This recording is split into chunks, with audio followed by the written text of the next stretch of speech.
So I think that's what I'm going to do is just put in a black pre-wound bobbin today. And, you know, the backpack's gray, so either one would work, I think, Carolyn.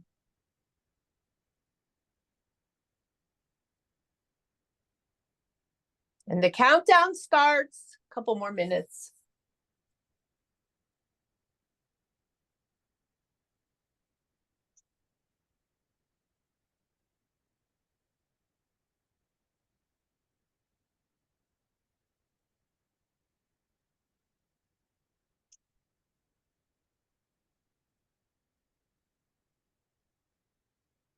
Oh, and Poppy's in the store today.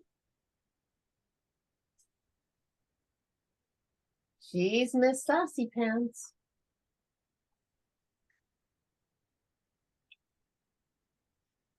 Lori, are you there? Not yet.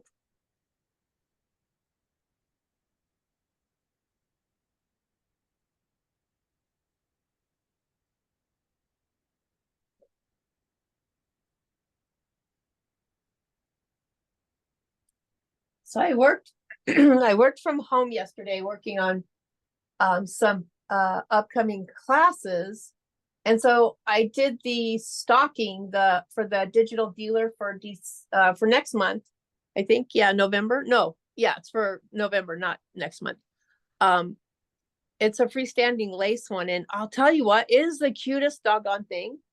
And the whole thing was done in the hoop, even lining the inside of the freestanding lace and putting the lining on the back. The whole thing was done in the hoop. Although those of you that know me know I absolutely hate hand stitching. And I thought, oh, I'm just going to put a piece of steam-a-seam on this and close it with the steam-a-seam. And then I looked at it and realized it had to be turned inside out again so that the lining would be against the back of the right side of the lining would be against the wrong side of the freestanding lace, so that when you rinse the stocking, you're going to see the right side of the lining through it. I wasn't sure if I was actually going to see the steam-a-seam, so I ended up hand sewing it. So if you ever watch those pre-recordings, you're going to hear me grumbling at the end of the pre-recording about having to hand sew some stuff.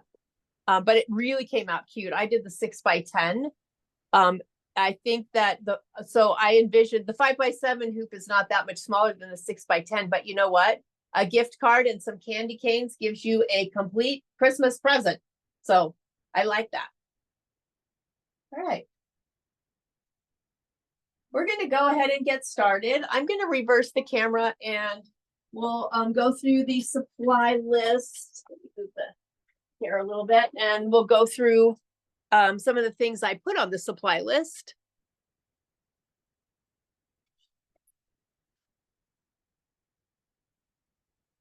All right, so if you have the kit from the store, this was kitted for a 6x10. But I have to tell you, if you have an 8x12, it works fine in that too. So, I mean, don't worry about it. The only thing about the 5x7, you can do it in a 5x7. It would be 2 hoopings. So I normally don't do that in the course of our class because it takes so much time. So in your kit is your backpack. You will have some sewing parts to do on this because of the drawstring and such. And to actually sew, you know, complete sewing the bag together. And in your kit, you're going to have all of the fabric that you need, all of the glitter vinyl that you need, and you're going to have a piece of sticky wash away that should fit an 8x12 hoop too, I think. Looks like it's big enough, but if not, you'll need to supply that for an 8x12 hoop or bigger.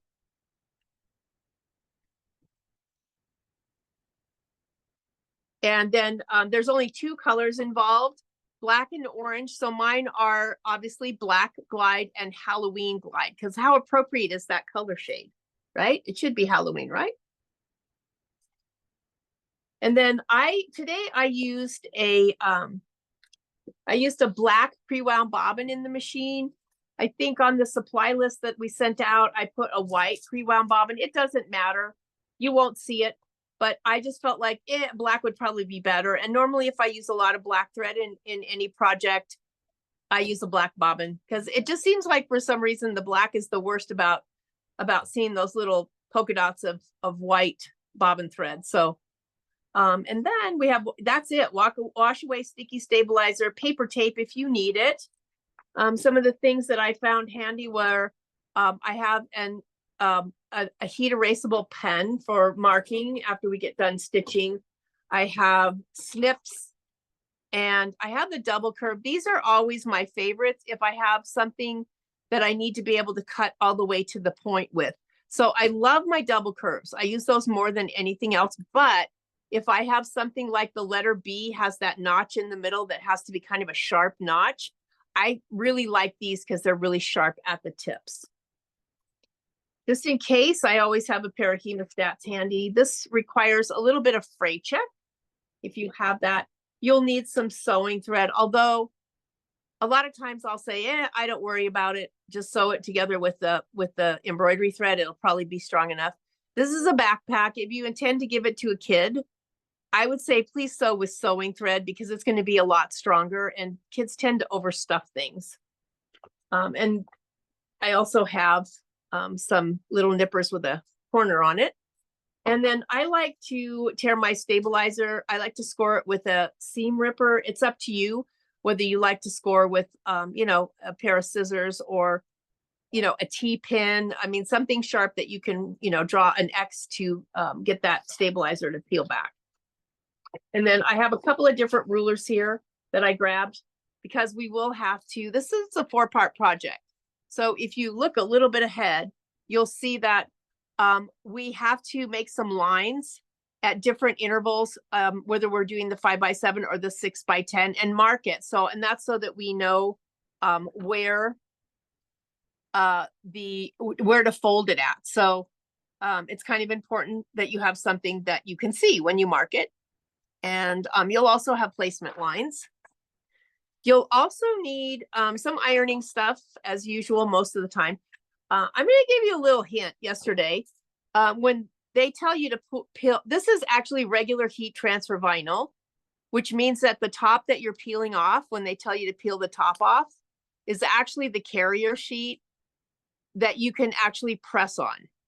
All right. When I do heat transfer vinyl with my Scan and Cut, I leave this, this is left on, and I can just put it under the heat press directly on this plastic. So if you want to press in your hoop, and you're pressing like on the vinyl, just save this piece and you can just put it back over it when you press and then peel it back off. So that kind of, you know, saves you looking for something. I don't know if you're like me, but I tend to lose things that I had 5 minutes ago. So I always like to have a backup just in case. And then when we get done with stitching the design, which literally does not take that long, the longest part is actually trimming everything. Then we're going to switch over to the sewing end, and we're going to sew our backpack together. I will keep my eye on the chat box to the best of my ability. You have no sound. Alberta, you always have no sound. Can everybody else hear me? Yeah, so Alberta, I think it's on your end. All right. I mean, I talk so loud most of the time, I'm surprised you can't hear me out your kitchen window. Nobody's ever said speak up. So yeah, a lot of things you could do with these backpacks. They're pretty versatile. You know, you can even do, like this one actually shows a different design altogether. So it doesn't have to be a Halloween design. It can be any design. All right, shall we get started? Let's do it.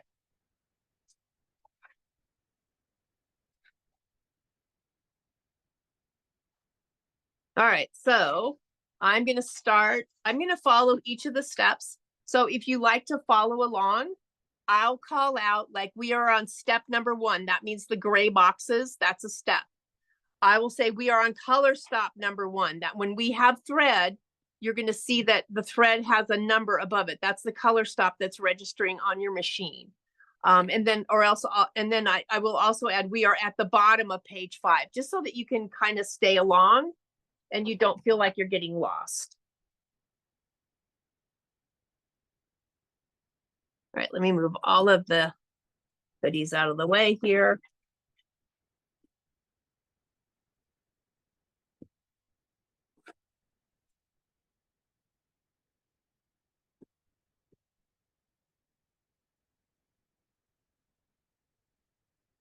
Okay. And I think what I'm gonna do is let me get the iron going. Let me just turn it on so that I'm ready to press.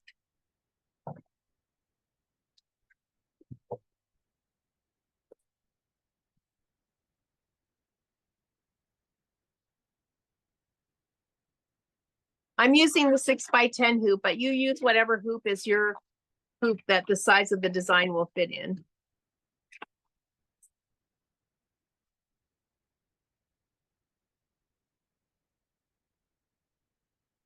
Oh, that must be for Alberta to check settings.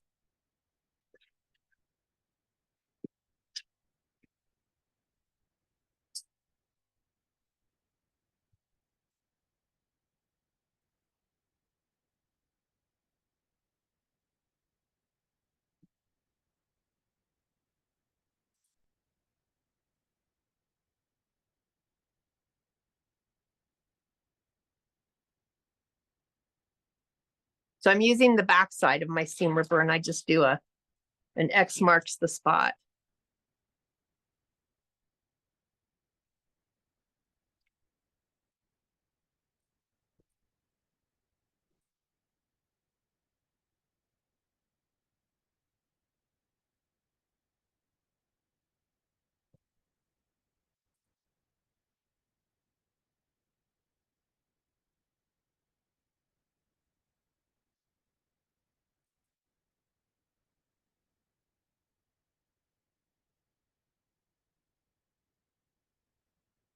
All right, so that's ready to go.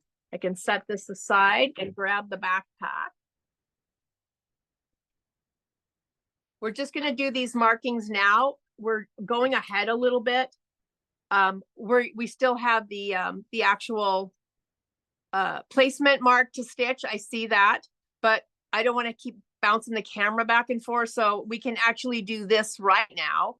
So we're doing the 6x10 design. So I'm going to just give this a little bit of a press because it's kind of folded from the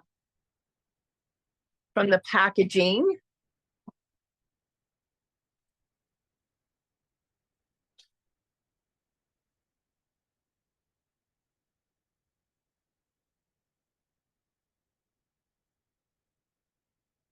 And if you want, you can pull one of the drawstrings out. It'll actually allow it to lay flat. We're going to re-thread it through when we get done anyway. Or you can pull them both out, I think is what it is. They're both. It just makes it easy to make sure that you don't get the backpack caught, the bottom part of the backpack caught when you go to stitch.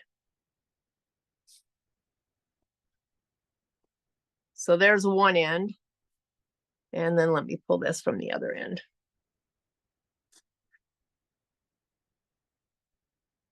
Nope, that's not the one I want. This is the one I want. Okay. All right, so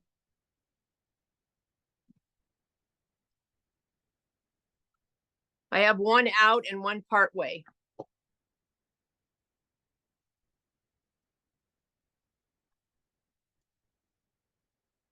And then I'll just clip all that in a roll when I get to, because that way I have full access to this and I can hoop flat and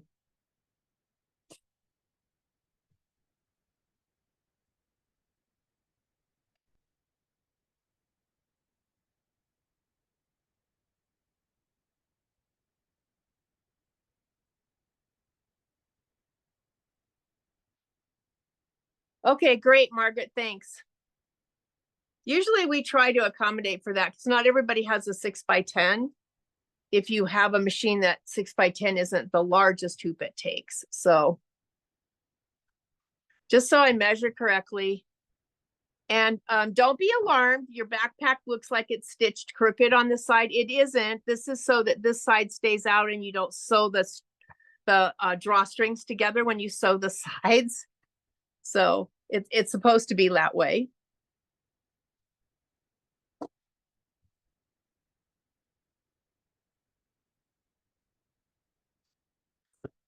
All right, so now I've got a flat surface to work with. All right, so from the top of the casing, so that's right up here, from that top, we're going to measure down 9 inches on each side and mark the backpack on each side using a water-soluble pen. So here's my ruler. There's 9 inches from the top.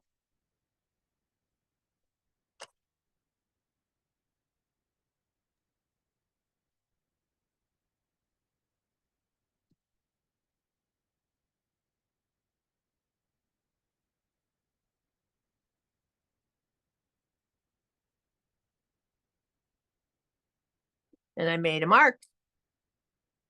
And then the same on the other side.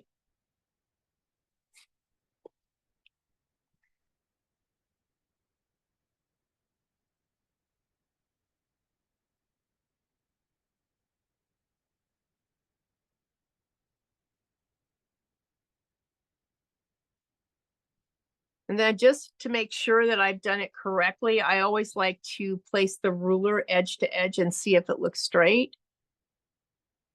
I don't know here. Let's see. Let me measure this side over here again. 9. Michelle, what were the measurements that were measured? 9. If you're doing the 6 by 10, it's 9 inches down from the top of the casing. Okay, thank you. All right, that looks better. Yeah, just a little bit, but it makes a difference. All right, so there's my 9 inches down. On the right side of the correct side, so this is the right side, you'll see the seam here. This is the wrong side, you'll see the folded edge.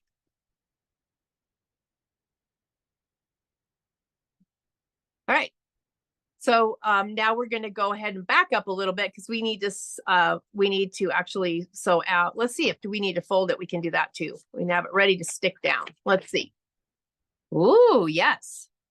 Fold the top of the backpack down at the marks, right sides together, and finger press the fold. We can have it ready to go for the hoop. So I'm going to, and if you have a hard time seeing that, the other way you could do this is just put a pin so that you can see the edges of the pin, whatever works for you, because we're going to fold it down right sides together, and this becomes fold number A, or fold letter A. So we're going to fold it right on those marks.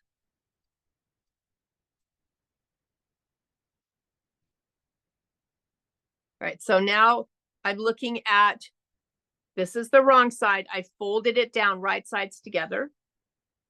This is fold A, and it said to finger press the fold on A. This is going to be for when we sew our positioning marks. We're going to have fold A and fold B, and these are going to actually have us make it easy for us to place this in the middle of the hoop. Okay, so I'm going to see, is that a good enough fold? Yeah, it's good enough.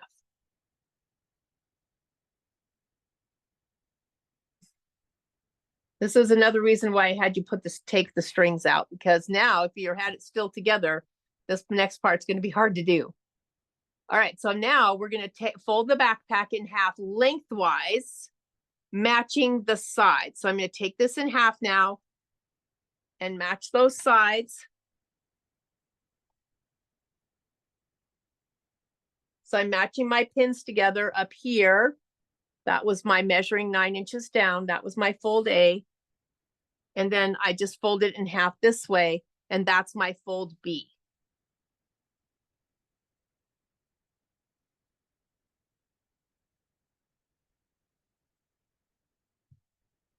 And then finger press. This is fold B. If you're afraid that it's going to come apart before you can get it to your machine, then just put a couple clips in it. So I'm just going to put one here. That's my center point. I'll put one here just to hold it until I get my marks stitched. And then I'll put one right here to hold all the sides together. And then I'm taking a couple of bigger clips because when I get this in the hoop, I'm going to roll all of this up. I'm actually going to take this string out too. That way we'll do it together. make it easier. Because what I'll do once I get this in the hoop and it's opened up, I'm just going to roll this and use one of these big clips to hold it so it doesn't, get caught anywhere. The worst thing that happens when you have a piece of fabric that's this big that you're working with is that somehow, some way, part of it gets caught underneath your hoop and it gets sewn into your the back of your embroidery. I want to make sure that doesn't happen to the best of my ability.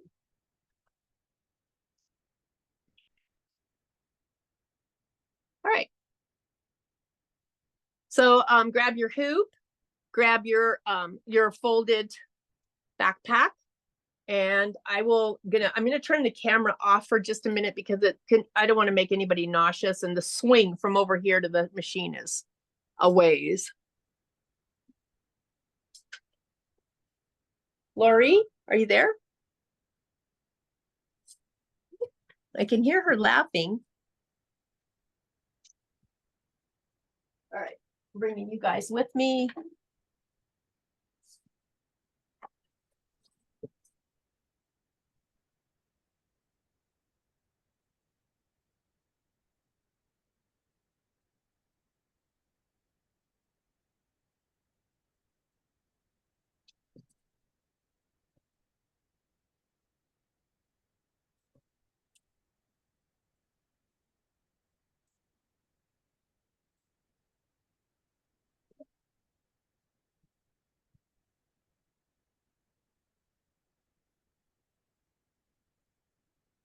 All right.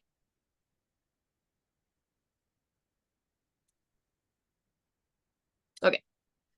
So I have my USB in the side of my machine. I'm sewing on the Luminaire today. I have an 80 Microtex chrome needle that I'm using.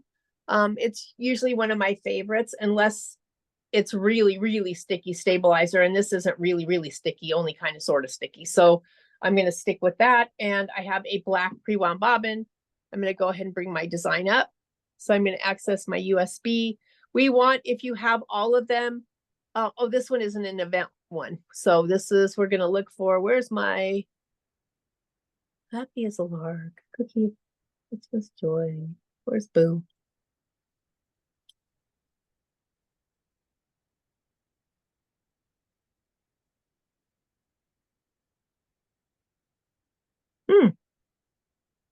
Christmas stocking. It must be on here. Hello Spring, gold jar top. Stamp flare roll-up pouch, bloom bag, belt bag, tic-tac-toe, blossom pin cushion, happy as a lark, fat. There we are. And I want the embroidery files. And again, we're doing the 6x10. The cross marks are the same on both. So please select your cross marks and then select set.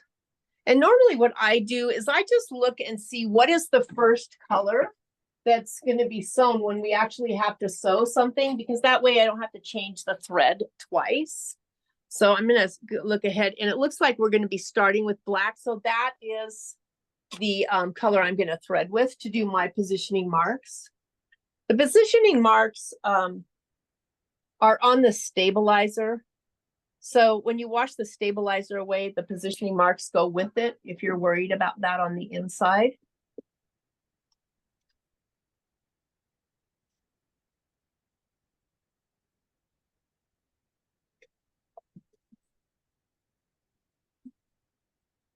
Okay, let me grab the hoop.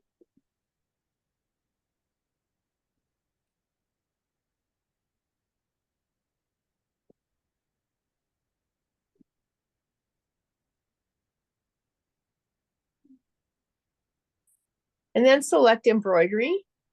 And we're going to go ahead and stitch out those positioning marks.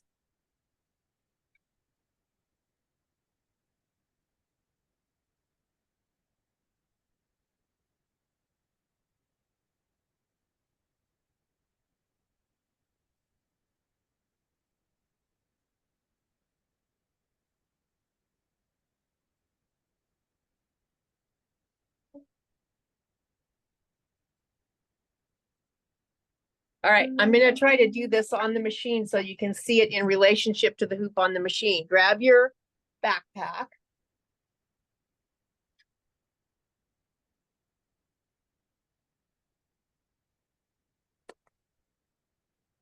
All right, so this is our fold A is here. This is our fold B.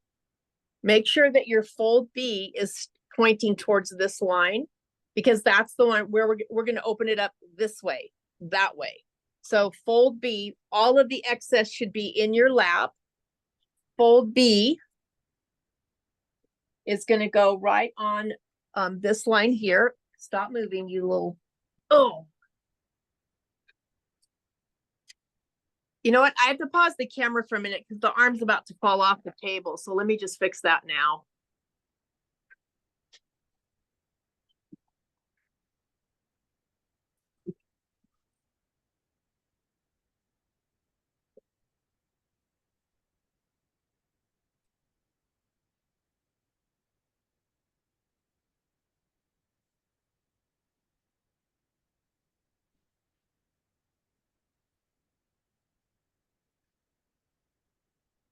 Okay, now we should be good to go. All right. Yep. Now it's going to sit still. I know when it starts to drift like that, then I'm in for trouble. All right.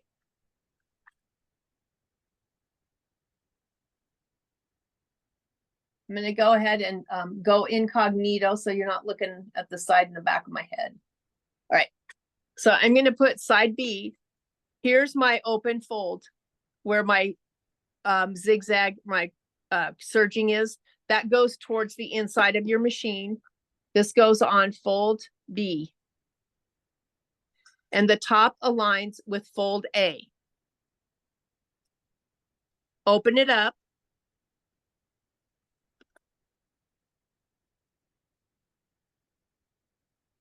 And then align that with fold A.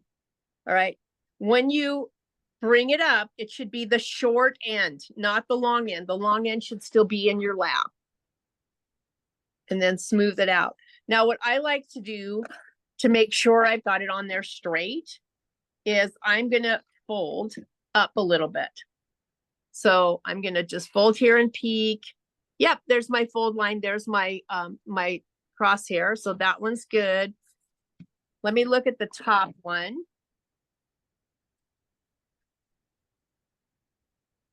So I'm just going to fold this back enough that I can see if my fold line is lined up with the line that, or the stitching positioning line, and it is. If that's the case, go ahead and stick it down there pretty firmly. All right. And then what I'm going to do with the ends, because I have this long end here, is I'm going to make a little roll out of it and I'm going to clip it together so that I can keep my eye on it and it's not going to get stuck underneath my hoop. So I'm going to take a couple of bigger clips and clip that.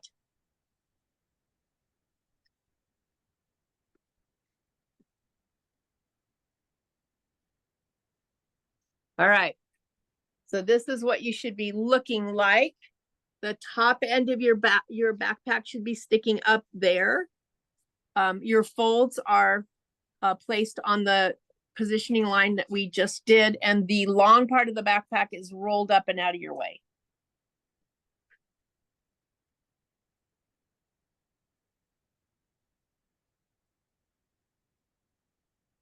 Okay, so we are on to part 2. See, it's 4 parts, but we already finished one part. So part 2 begins in the center of page 6 with peeling the plastic film from the glitter pieces. Remember, hang on to that plastic film in case when it comes time to press, so that if you want to just press right on it, you can actually press. And yes, I see that there's glitter on there, but it has no glue on it. So even if this goes down on the bag and you press on it, the glitter's not going to stick to your bag. All right, so I'm going to get that piece, and I think I have 2 orange pieces. Oh, I have 2 black pieces. 3 black pieces. Oops, I got black on all of them, I guess. Oh, for the bats.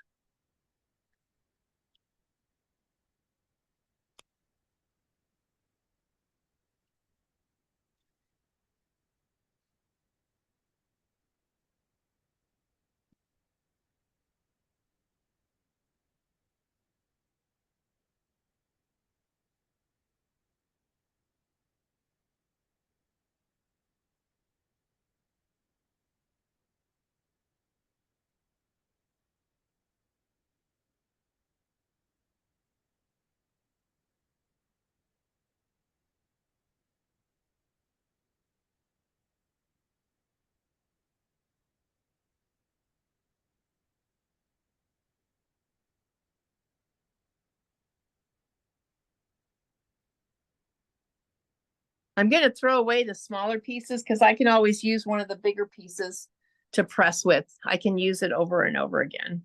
I do that a lot with sometimes small pieces. Save one of the bigger carrier sheets to be able to press on it. So with heat transfer vinyl like this, you can also use a piece of butcher paper. You can use a piece of parchment paper. So a lot of things you can cover it with, but you can't press directly on it. All right, so we're prepared. We have all of our pieces here. And then let's go ahead and delete this design and get the boo design, because that's way more fun to sew. Now maybe I can find it. This time maybe I can find it right off.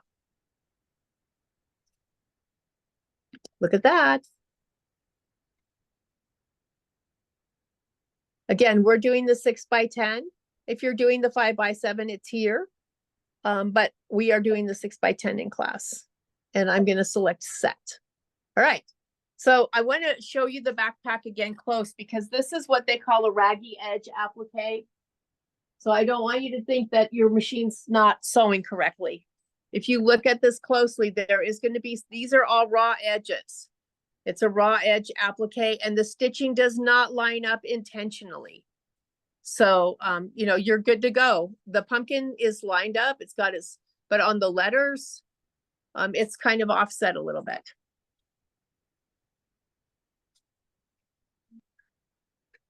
So I'm looking at step number 1, and number 2 is what we just did. Number 3, step number 3 is color stop number 1, and that is black. And I think we're going to be using black for a while. Yep. So let's go ahead and stitch out that first placement line.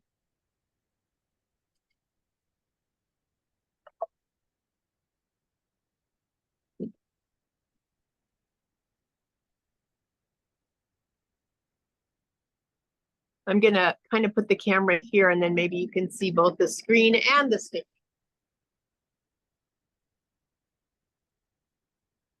So right now it's stitching the vine detail and the bat movement lines. So apparently when the bats move, they make squiggles in the air. Who knew, right?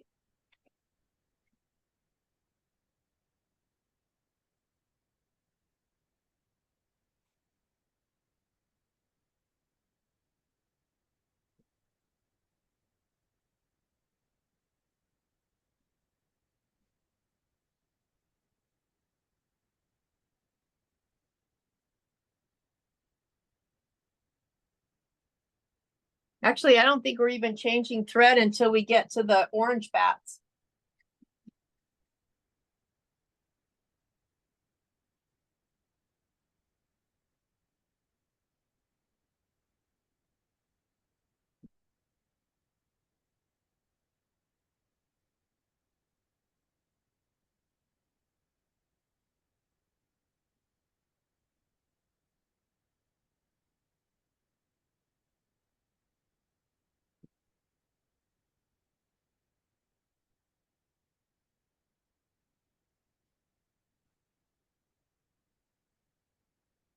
All right.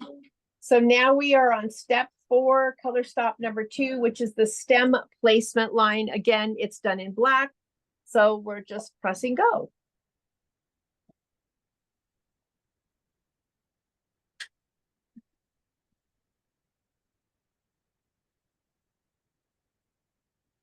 If you plan ahead, this is your stem fabric. It's kind of a brownish color.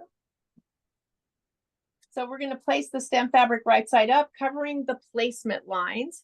And if you want, you can tape it down. This is kind of a small piece, so I think I'm just going to hold it in place. I promise I'll keep my fingers out of the way.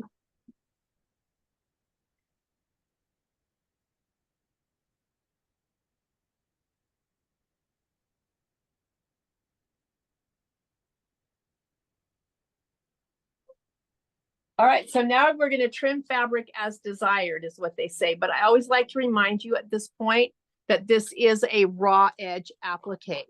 So although you may want to get right up to that stitching line, I recommend you leave just a little bit of a barrier. And if you look at the picture, it shows leaving a little bit extra fabric. If you go right up to the stitching line, what might happen is the fabric will pull away over time with use.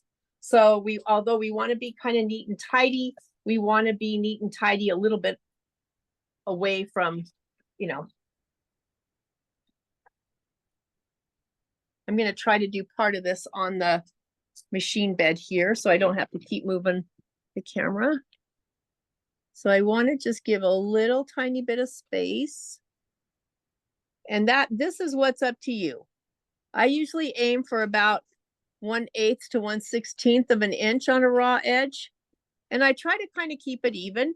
I like raw edge applique. Some of you don't, I know. I tend to like it.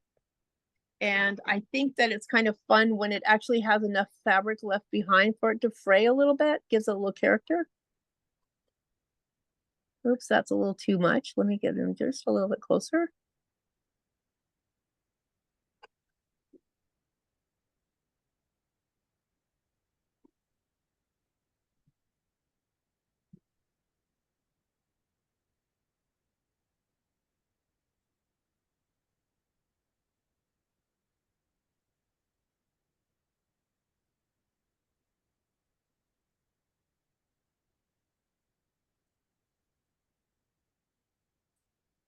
And if it's nice cotton fabric, it always gets a really pretty kind of fray to it.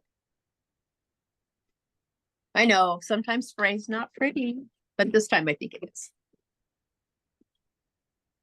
Right.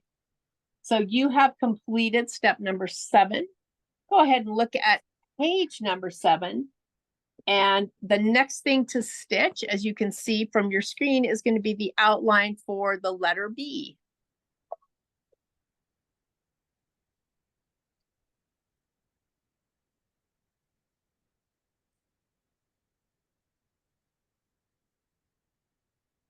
Now your letter B is actually the striped fabric.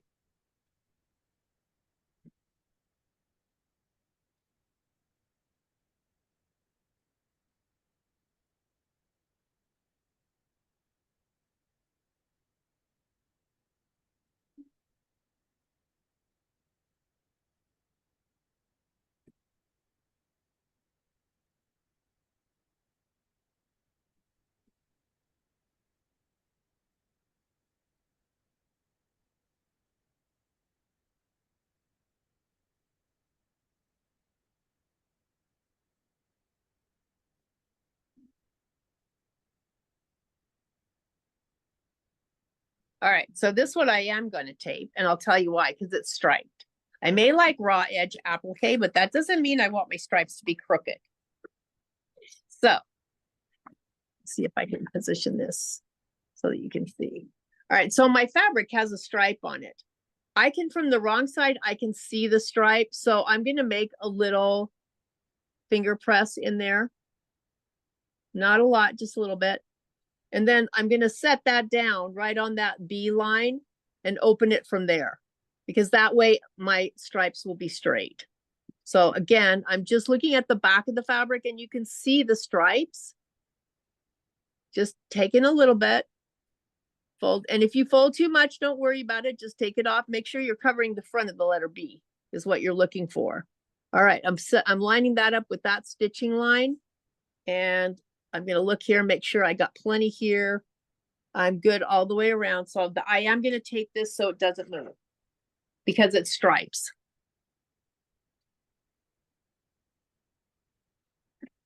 And because of stripes, I'm going to tape it fairly well because I don't want it to move. For those of you that had to take sewing, I didn't have to take it, I took it. For those of you that took sewing when they still taught sewing in schools, oh my gosh, do you remember when they used to put you through sewing plaids? I still hate plaids. How many of you remember that? I know a lot of you must remember that. Some of you maybe don't, but I know some of you must remember being stuck in a machine with plaid fabric with your sewing teacher.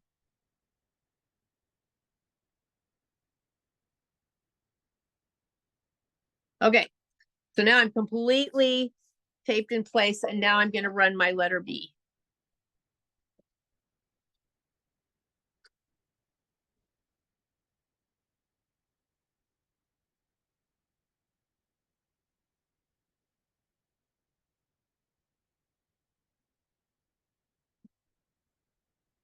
Oh my gosh, look how straight that stayed. I love it.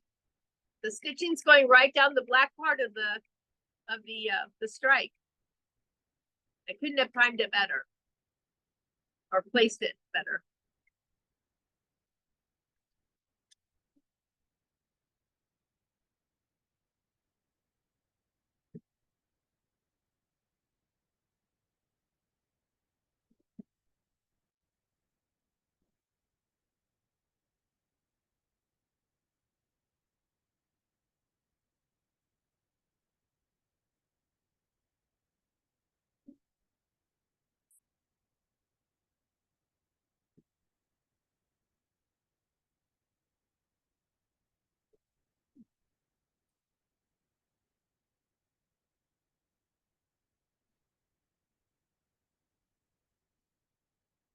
Alberta, did you get audio? Guess not. She didn't even nod. All right. This one I am going to trim at the table because it's kind of hard with the interior letters. So give me a second and I'll move the camera. Oh, wait a minute. I have a chair over here. Let's see. Let's see if it'll work. I think this will work. Ooh, looky. So I'm going to get, I still have my double curves. I'm going to get those ones with the point that I like. Stuff like this. And look at that. I have a little stool.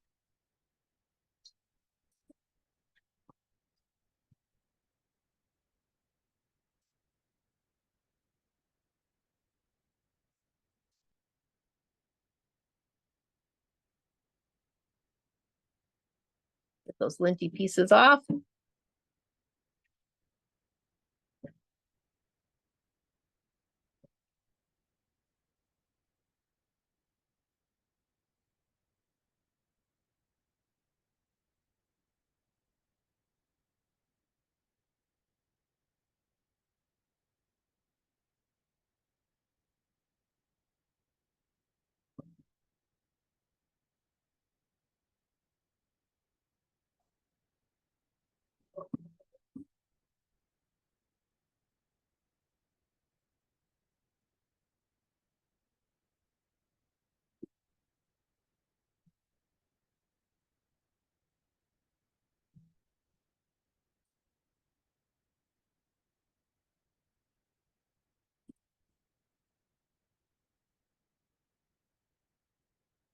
So again, I'm kind of aiming to leave like a 1/16 of an inch, an eighth to a 1/16 of an inch in there. And I go to these guys. So I can make that really sharp point in there.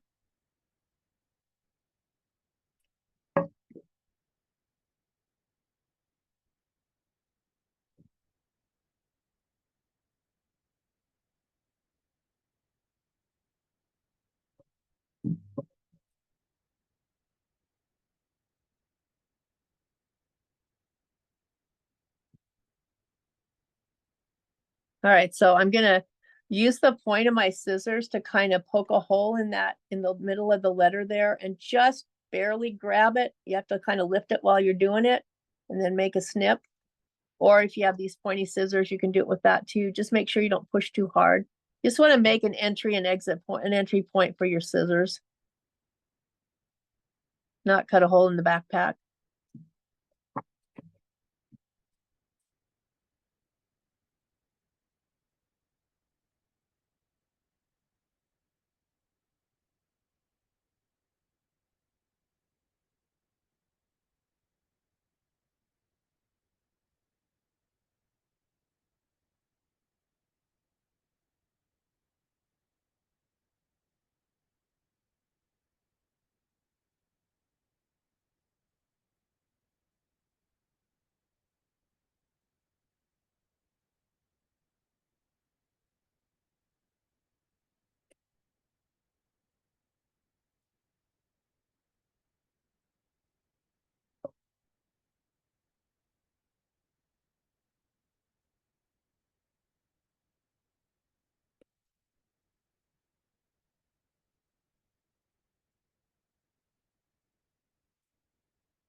All right, so the next thing to sew is the letter O. And let me get some of that lint off of there.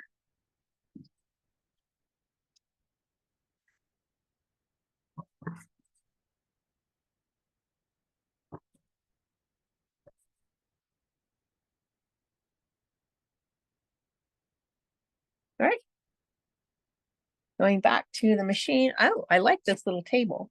I think what I need is I need a little like tray of some sort with a flat surface.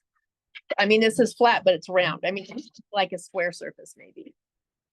But just happy to not have to flip the camera all the time.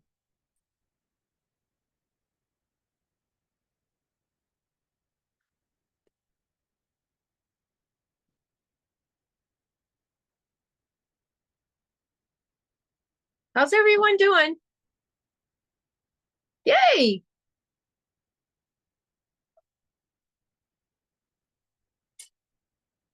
All right. Next is the outline of the letter O. Your letter O is the polka dot fabric. But you know what? If you mixed them up and you did the O polka dot B and the striped O, it wouldn't make a difference.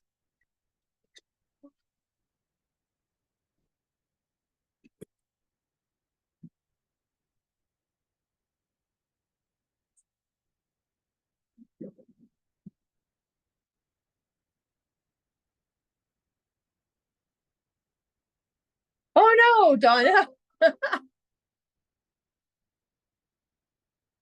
That might happen to me too. I have a plug to plug it in, but I might be on the list as well. All right, so the bigger pieces, I do kind of like to tape them down, but on the polka dot, it doesn't matter. Just make sure you have good coverage. So what I'm gonna do is I'm gonna fold it in half, and then I'm gonna look at like half of the letter O, and I start that way, and then open it up, and then I can look this way and say, yes, I have coverage there. I can look this way. Yes, I have coverage there, and I have coverage there. So all of the, I won't short sheet myself anywhere.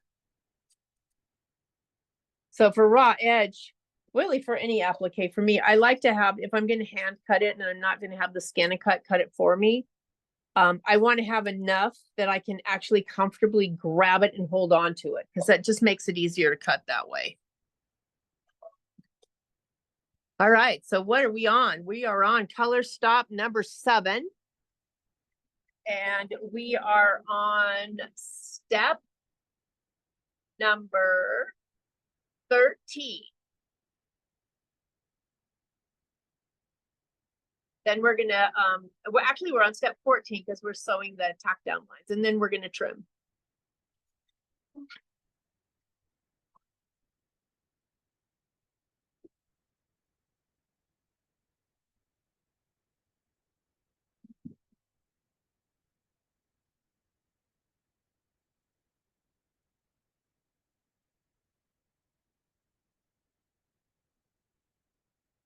Judy, I do too. I have, and I keep looking for one. So I have one of the ones you always see in the thrift stores, those little hardwood TV trays. And I actually made an ironing board top on mine. I had the hubs drill some holes in it to let the steam escape. And then I put ironing board fabric. First I put Insel Bright, and then I put some ironing board stuff, and then I just put a layer of batting, and then a layer of decorator fabric over it. And I love it because it's portable. You can move it from place to place. And I've been looking for one for the store every time I hit the thrift stores up, because it'd be perfect back in this space. Our classroom is pretty small, but it's compact. It has everything we need. It's just that sometimes, like for this, I would rather have not have a round surface for this. I'd rather have a square surface. But the height of the stool is good, so all good.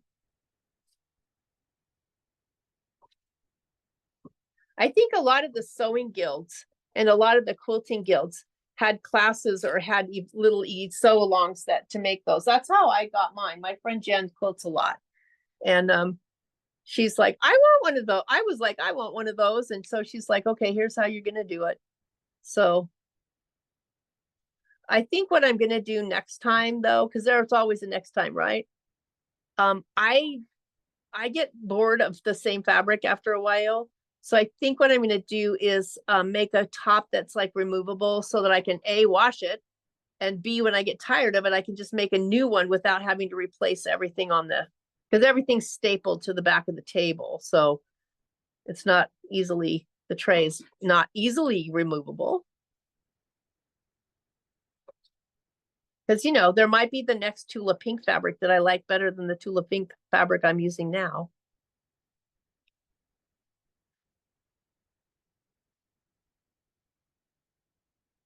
All right, we're gonna go for the center of the O. Remember, be careful, don't poke a hole in your backpack. I'm gonna use my little sharp tips for this.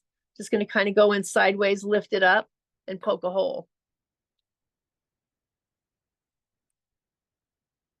So that way I know I'm not, you know, the fact that your backpack is stuck down to stabilizer makes that task a little bit easier.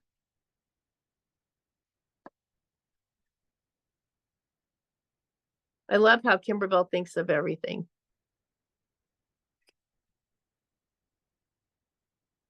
Yeah, I know.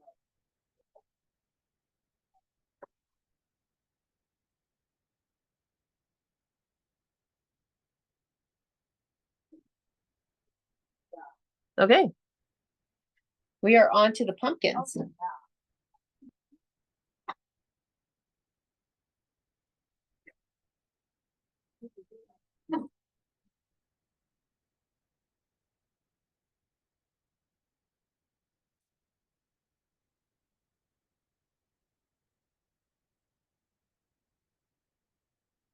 Oh no, we're not on to the pumpkins yet. We're doing the extra outline, the one that's the offset outline on the boo.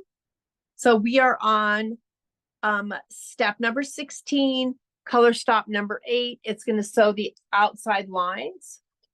So some on the inside, some on the outside. And then we're going on to the pumpkin.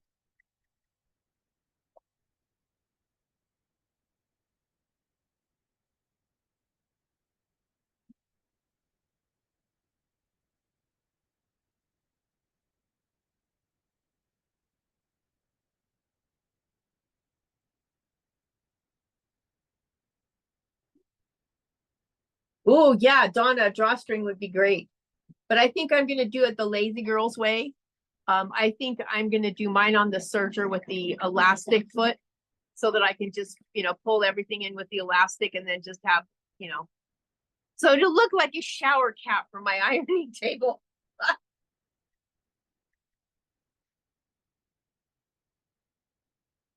But a drawstring would be great too. My originally when I came to the embroidery business, I actually came from the garment side. And I had the wonderful opportunity to take a couture garment class at an atelier in Baltimore with a gal that did, I mean, literally did first ladies gowns. She was the most amazing couture seamstress I've ever met. Because when you sew garments and you've been sewing garments for most of your life, after a while, I mean, you know how to fit yourself. So after a while, there's not really that challenge, and you want that challenge to learn something new or do something new.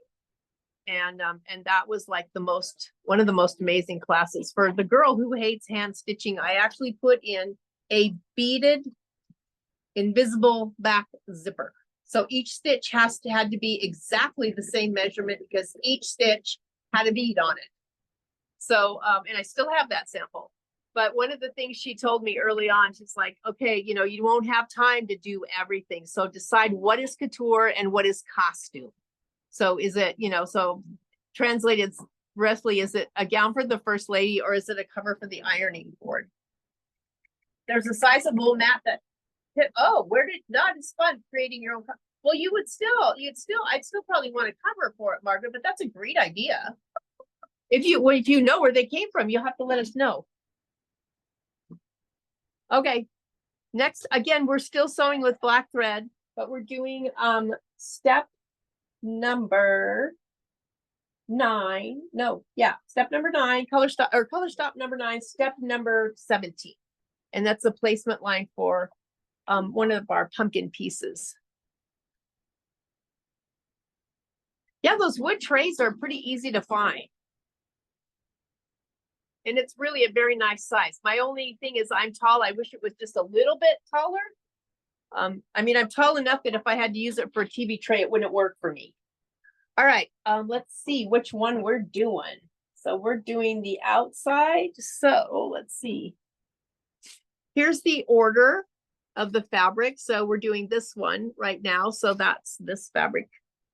This kind of matters a little bit because the fabrics are cut different sizes. So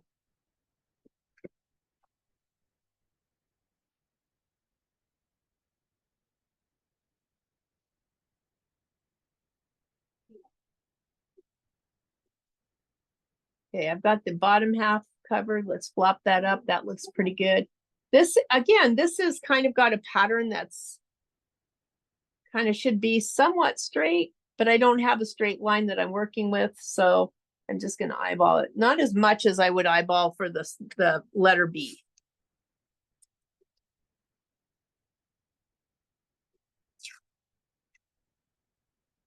Oh, okay, Judy. Yeah, if you're 4'11", the TV tray works perfect for you. I have a friend that's about the same height as you. She might be 5 foot, but same thing.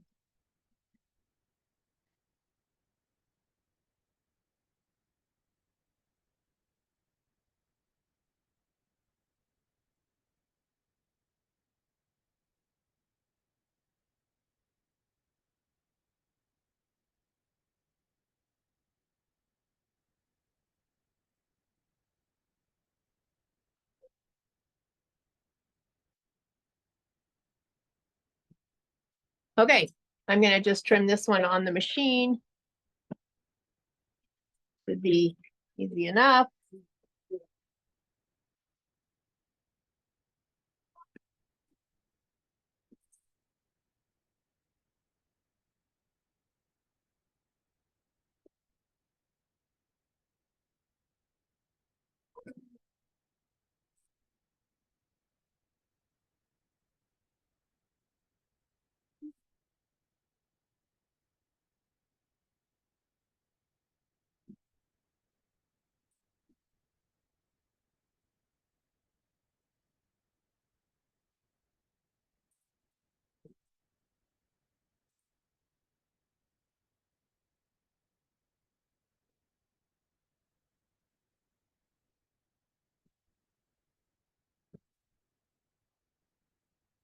Probably would have been easier just to take it completely off, but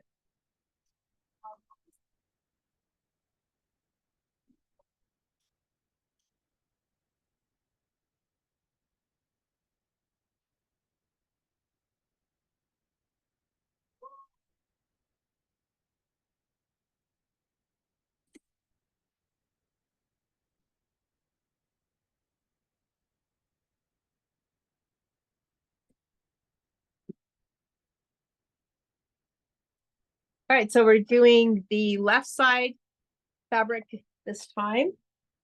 We are on step 21, color stop 11. The right side of the fabric is the flower, or left side of the fabric is the flowers.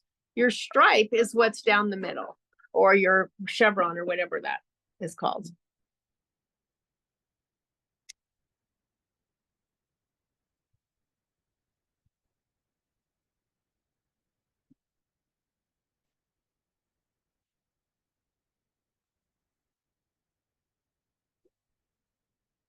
So for me at home, that TV tray, other than being a ironing station, which is nice, but I have a Martelli ironing, you know, one of those swivel Martelli ones now.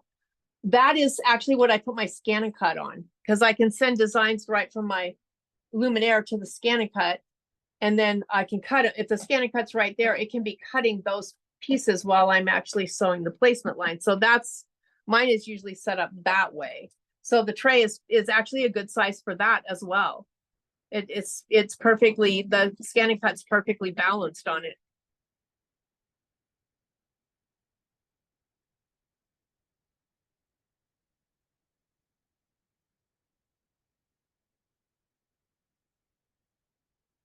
I'm gonna go ahead and press my next fabric. It does have kind of that chevron mark in it. So I'm just gonna give it a press because it's got a little crease in it.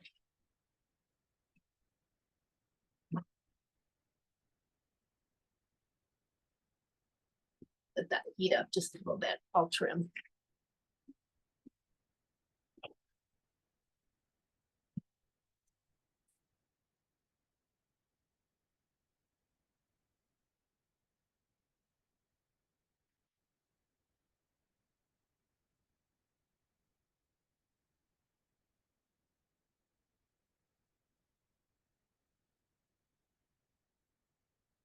Yep, I love my ScanNCuts.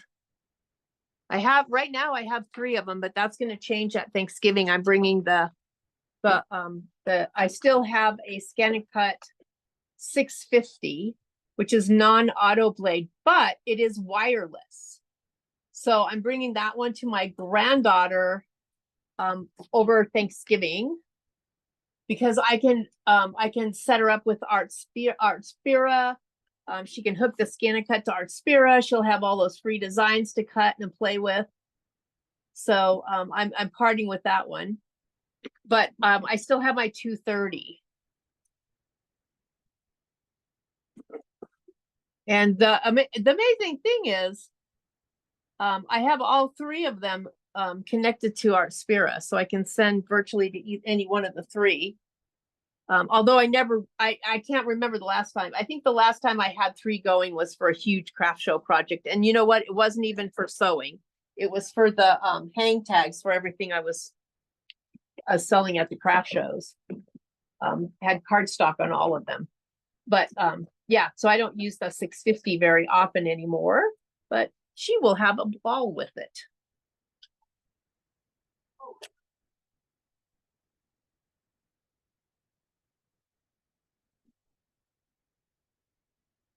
Okay, so I have the next one that we're going to sew is the center.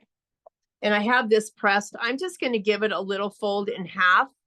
So if you do want to try to make the lines be, parallel, have it be centered like the stripe, I'm going to position it so I have like that little bit of a fold there. So if I want to do it straight, I can. I don't even know if I did it straight for the sample. Yeah, I guess I did. Tried to. Okay. All right. So you have to kind of eyeball where's the center here. So maybe right here and then the center up here. So one part goes on the center there and the other part goes on the center up there. And then just open it up.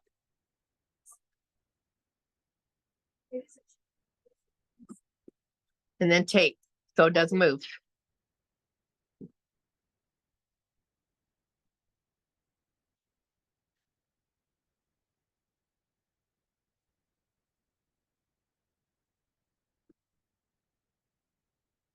All right, we're on color stop number 14.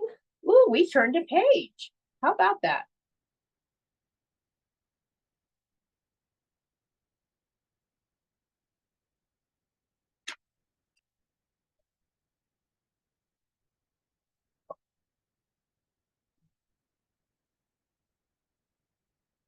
All right, so we are on color stop 14 and step number 27.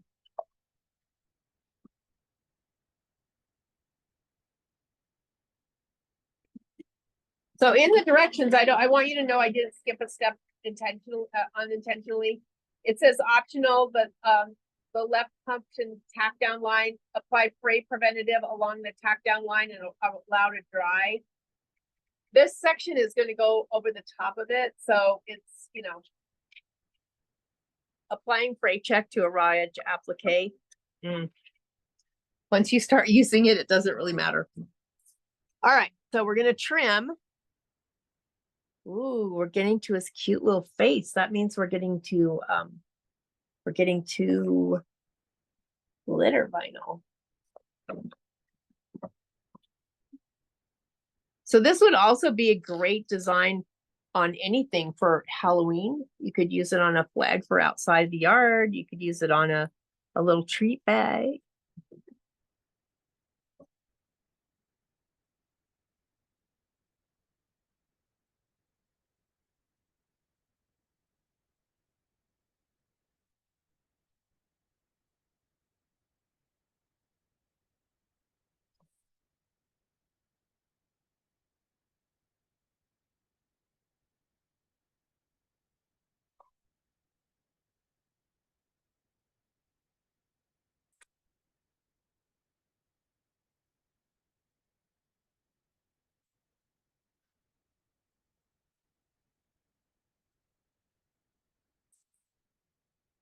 All right. Look at how cute we're looking. All right. I don't think we're changing thread color yet, but let me look. Nope. Still using black. I would say go ahead and turn your iron on if it's not on already, because we're going to do a little light press on the glitter after we get it trimmed.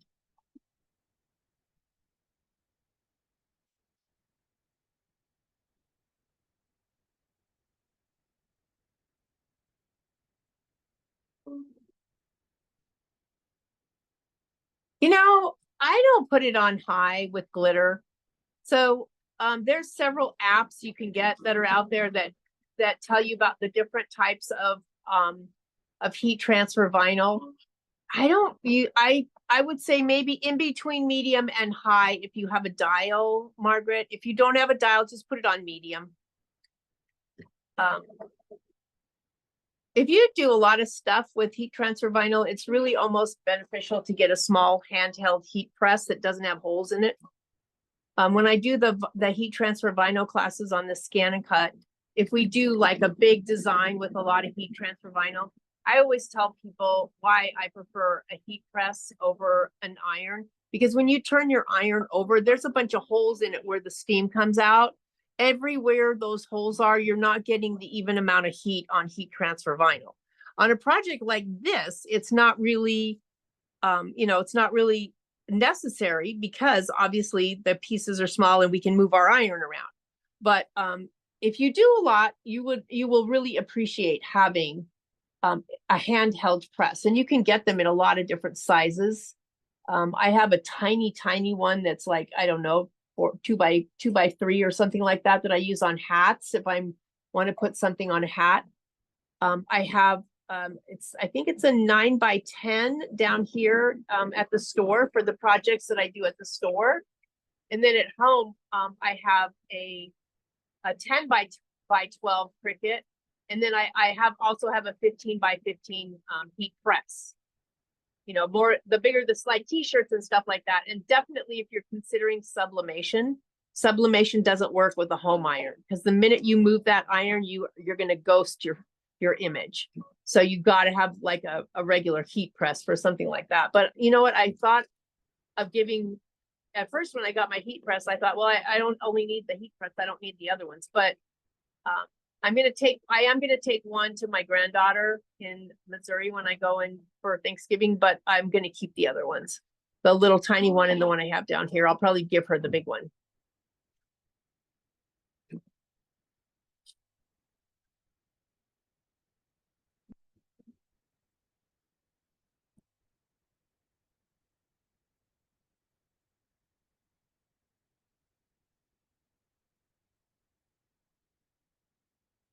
All right, so I'm going to bring this over here on the side to trim it. Make sure your irons are on. Be careful is all I can say, because you've got your backpack down there. You've got your fabric for your pumpkin down there. And sometimes if you tip it a little bit, you can see where the stitching is. You definitely want to be careful with this and take a little bit of time if you need to.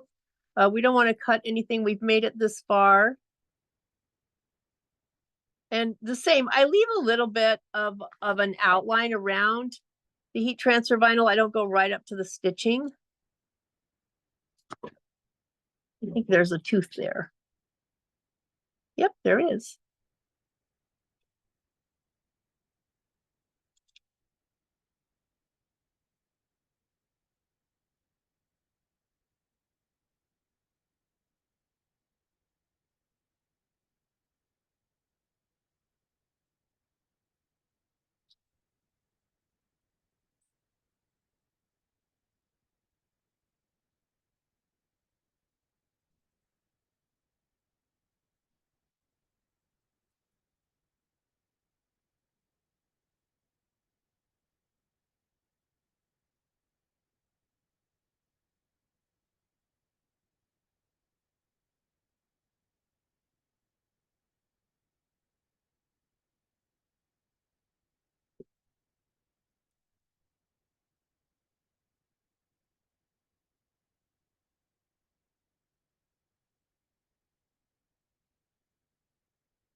Hey, Lori, can you hear me? So, Miss Susie, is it Susie Parsons? One of the ladies, I think it's Susie Parsons. Let me see if I can get there. Susie, is it you? That wants, extra backpacks? I forgot. Somebody wants extra backpacks. And Does she wanna, just the backpacks? the only? kits. Does she wanna order those online or? is She gonna couldn't, like- she couldn't order them online. I think it was Susie Parson. She left, but I think it's Susie Parson. And she wants Jeannie to- has an order for her. She was trying to order them online and she couldn't get it to go through. Okay. So Let me go ask her. the two kits, yeah.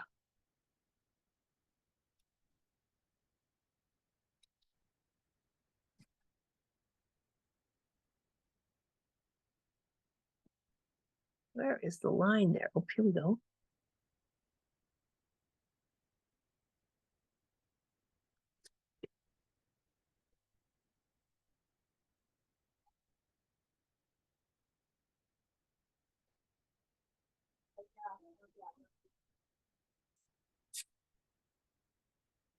All right. Just dump this over the garbage can. And I'm just gonna take this over to the table and I'm gonna use the transfer sheet that came on top of this to press it with.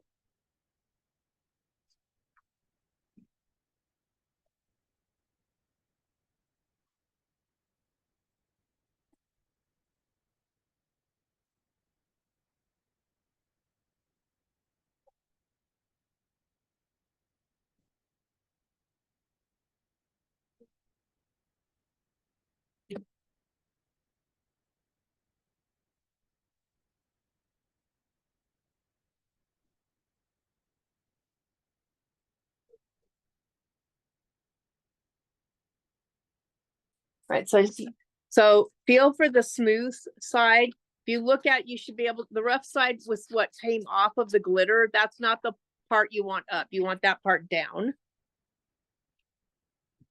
And then I have the iron on, at least I did, I had it on medium. And I'm just gonna do 1001, 1002, 1003, 1004 till I get to 10.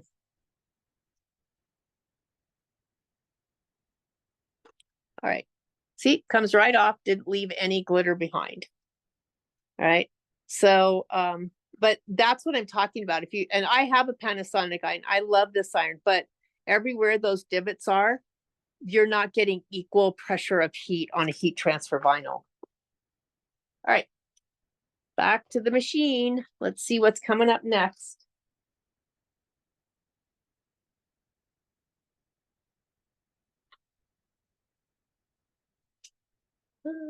Just did that. Okay, what's next? Stitch the pumpkin sketch lines. Okay. So we're still with black thread.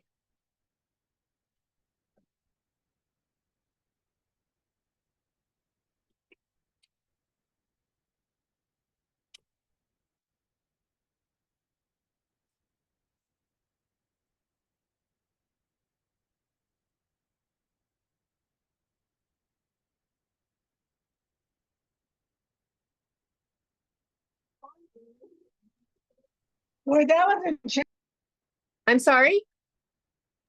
that was a challenge cutting that black. It is. It is definitely. Yeah, it's one of those that it would be nice. Okay, you guys, somebody needs to make black glow in the dark thread. Because with the black light, you can see glow in the dark thread. It would be worth it to be able to do that. But nobody makes that to my knowledge. Okay, so the next is the lines around the outside of the pumpkin.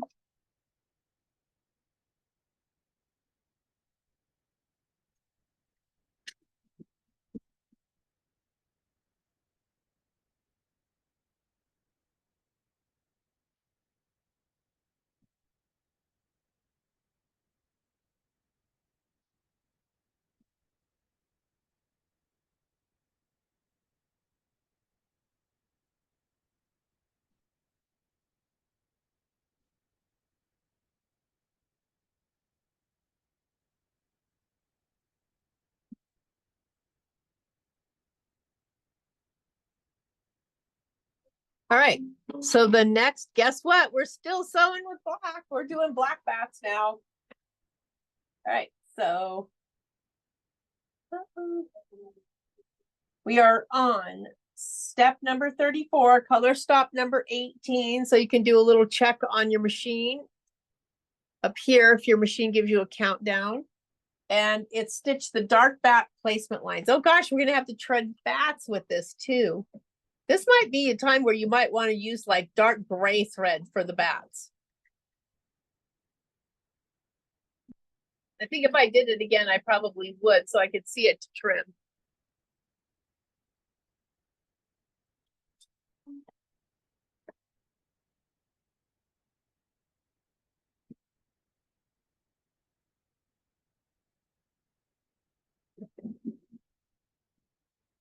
Susie, you're back. I actually had Lori pull those kits for you and hand them to Jeannie.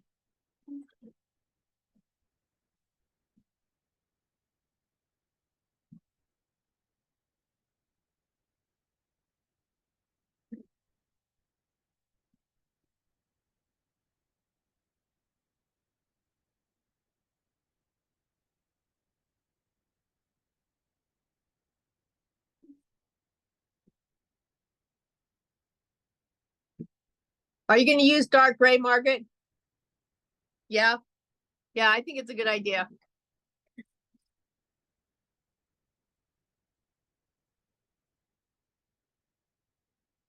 You can still put the black back on to do, you know, to do the outline around the bats, but I really think that makes for a better. All right. So now we're going to take our last two pieces of glitter and put them into place. And you know, I think I'm going to join Margaret. I'm going to grab some dark gray because these are even tinier pieces. So let's see. Where's my dark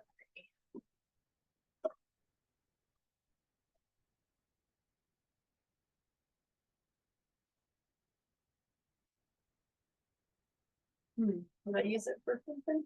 Oh, I did. It's in this baggie, I think. Yep.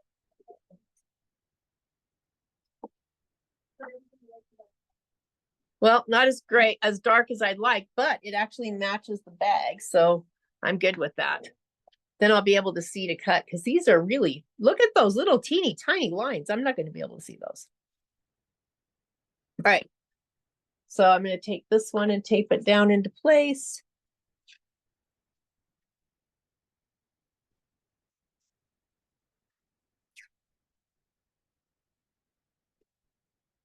Let's see. I want to make sure I'm not peeling tape out of my embroidery because that's no bueno with glitter vinyl.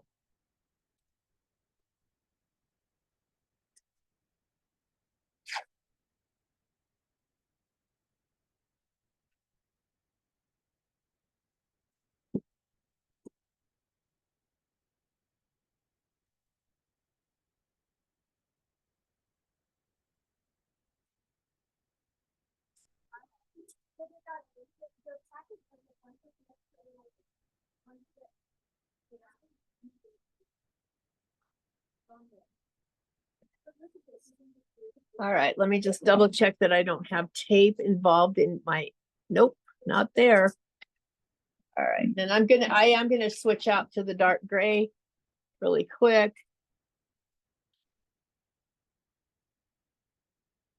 I usually like to stay really close to the directions for the Kimberbell stuff, but this is like my eyes. I can't see.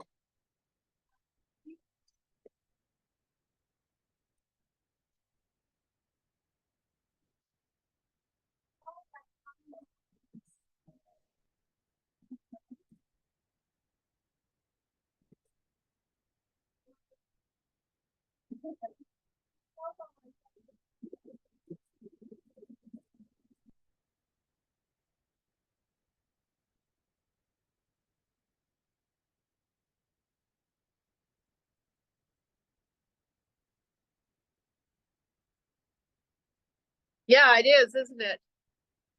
A lot easier. And you know, I don't think it, I don't think it is a deterrent at all. I actually think I rather like it better, maybe. Because you'll be able to see the bats will be more defined. Honestly, I have to tell you, when I was doing the sample, I thought about using orange thread for the tack down on his eyes, nose, and mouth. But again, I, followed when I had followed the color scheme, but I don't know. I don't think that would have been a bad thing either.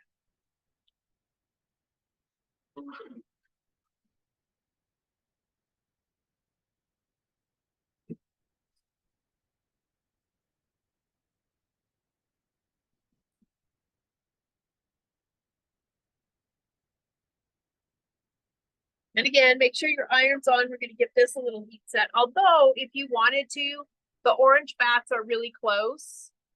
I think I would probably just do the press all at once at the end.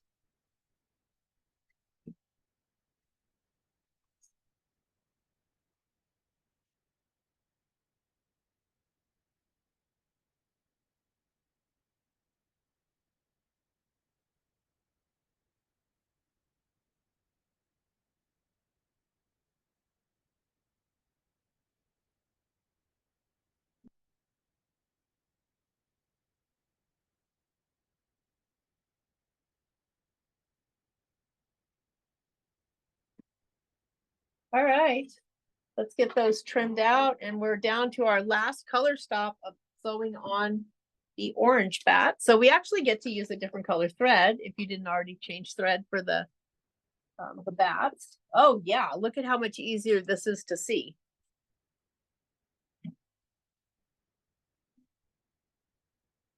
Not that it isn't a challenge to trim those corners that close, but it'll be easier to when I can see them.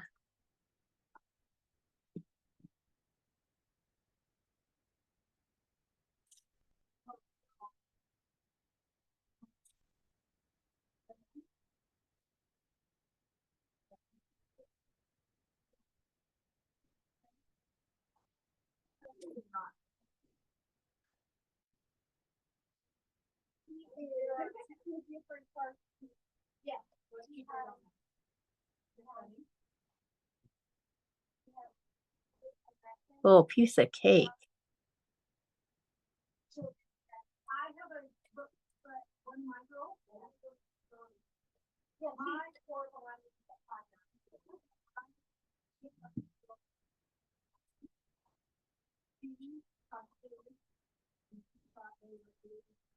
Yeah, he didn't try and bite him. He was trying to go the other way. I had to retire, but he only had 2 points left to sleep. Yeah, but I just like the last show I went and there was a couple of minutes for handling the Chelsea and helping for us in the room. And she just.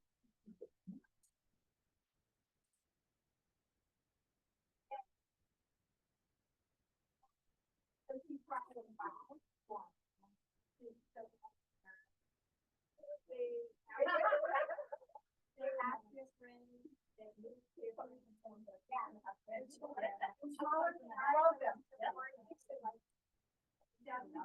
Here's where these teeny tiny ones come in handy.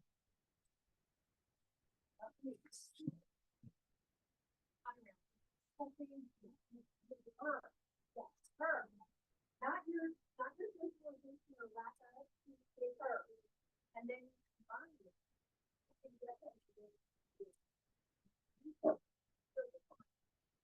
so this might show up on.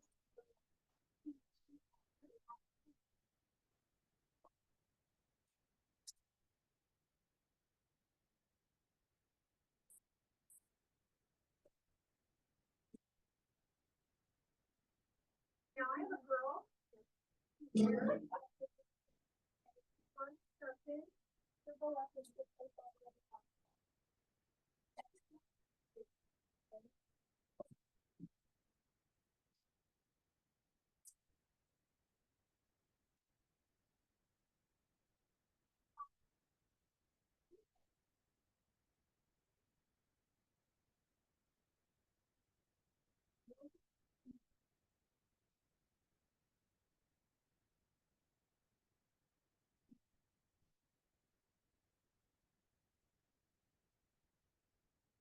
All right, so I'm gonna give you a little tip for those of you that actually do have a scan and cut.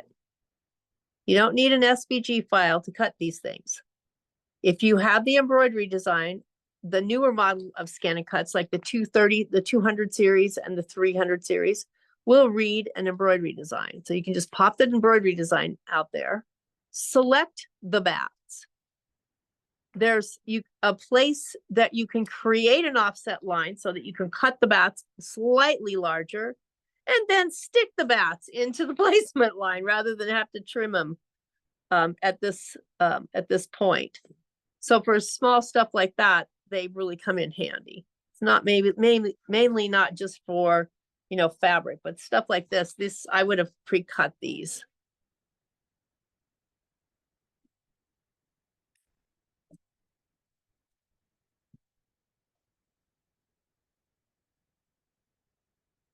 Oops.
I'm almost there. I only have one bat to go.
Yeah, it does tear. You're right, it does. But on something so small, sometimes that's, if you had a great result with that, that's good. Most of them do tear. But I've also had, on small pieces, I've had the experience that it's torn too close to the, but you know, it's heat set. So if you want to try tearing away, that's great too. All right, so we got these. I'm not going to press these till we're done. Oh, I'm running over the backpack. That's why the wheels won't roll. I'm not going to heat that till we're done. So I'm going to go ahead and do the orange ones, and hopefully I'll be able to see the orange ones better than I can see the black ones. Or maybe I'll try giving it a tear. Usually I do when it's a bigger piece. Another reason why the 80 Microtex is a favorite needle, because it makes a big enough hole to create dots in the vinyl to make the tear away easier.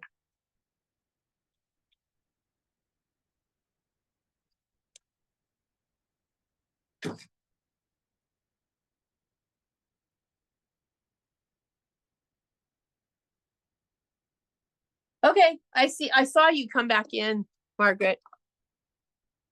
It happens. I didn't throw you out. You weren't being naughty.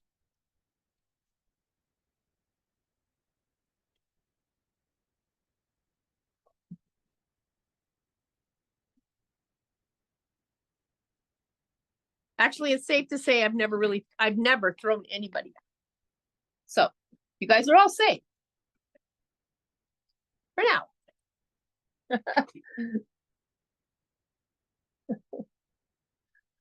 All right, let's sew those orange ones so that we can get on with our project here, right? Oh. Oh my God. One of these orange bats is even smaller. I'm gonna try tearing.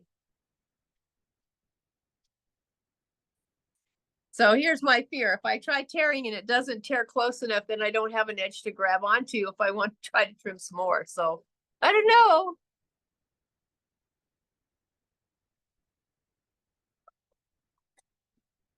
The king's pretty small. Maybe I'll try one. I'm game. Is it going to start there or is it going to go up to the top? Let's see. Yep, it's going to start over here.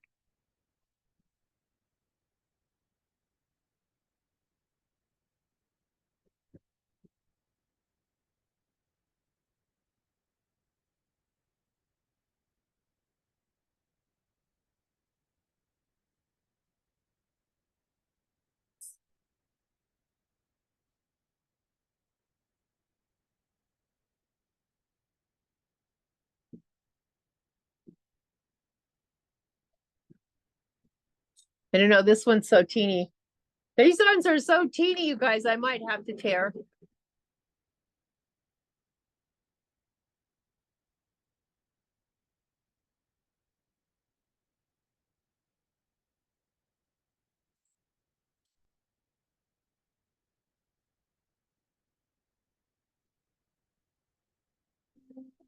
All right, I'm going to go for it slowly. Ooh, that's not too bad.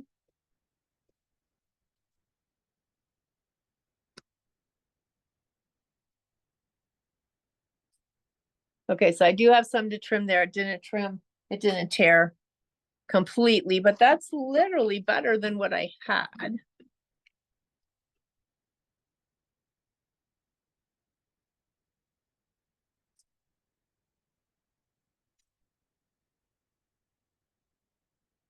That one tore better. Just a little bit of trimming. So thank you for that tip.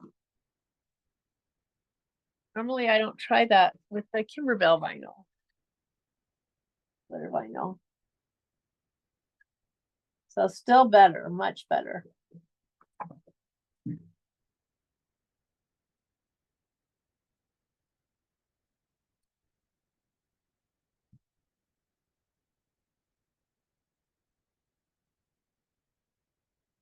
All right.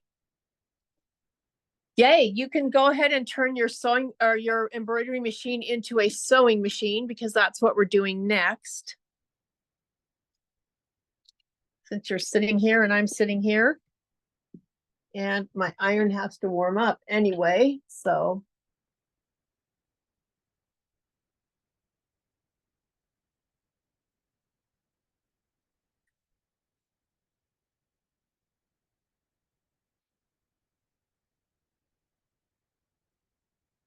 I am going to leave my black bobbin in my embroidery bobbin, but I do have some sewing thread up here.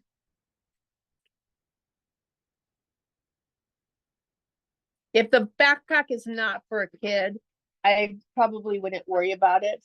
But if there's one thing that the granddaughter has taught me is if you make them a bag, they will stuff it to one bag size larger. If you made them a bigger bag, they'd just stuff that one to one bag size larger. They like to stuff it.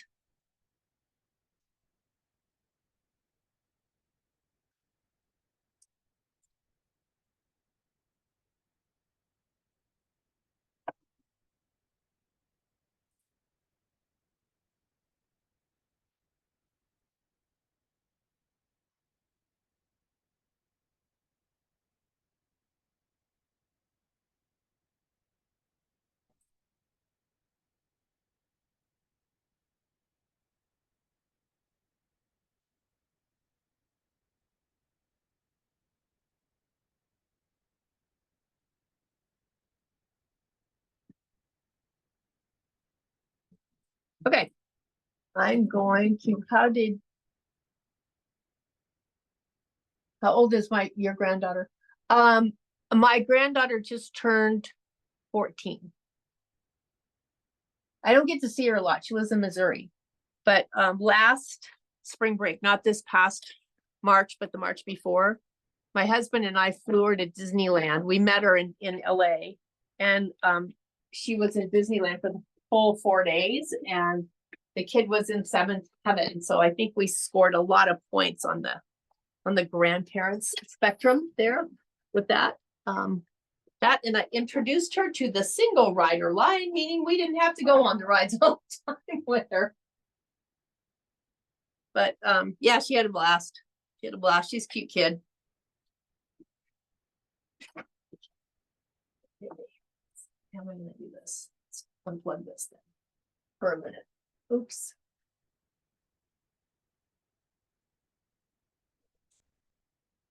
All right. Gotta move everything here and not yank into the cords.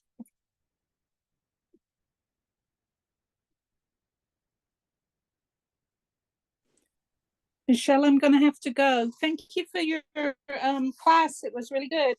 Great, thanks.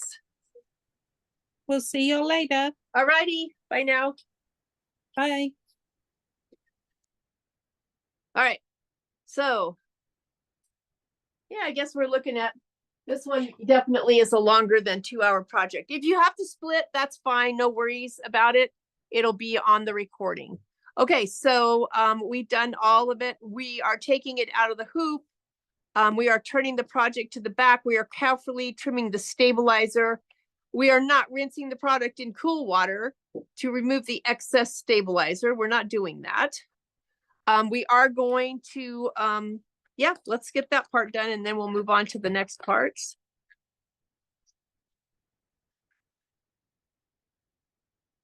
Oops, I didn't turn the camera on, you guys. Hold on. There we go. All right. So gone. And you'll want to grab your safety pin or a bodkin or whatever, because we're going to put the rope, the drawstring partially back in. So it'll be easier later.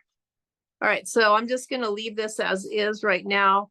Get my handy dandy, put it on top and give it a little press.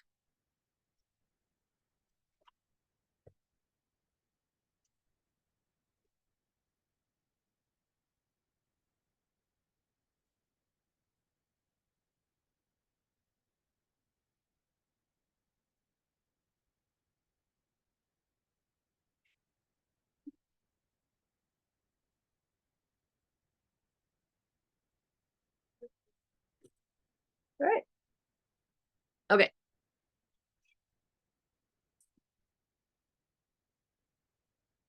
All right, when I remove stabilizer, I try to get most of it out of the way first, so I'm not dragging stabilizer around with me everywhere.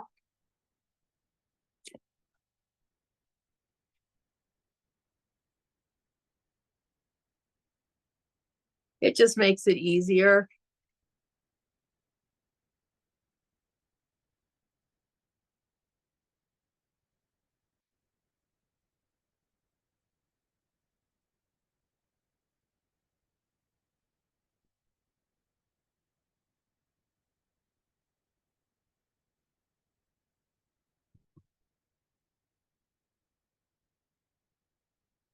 All right, then I can just work with lifting it up.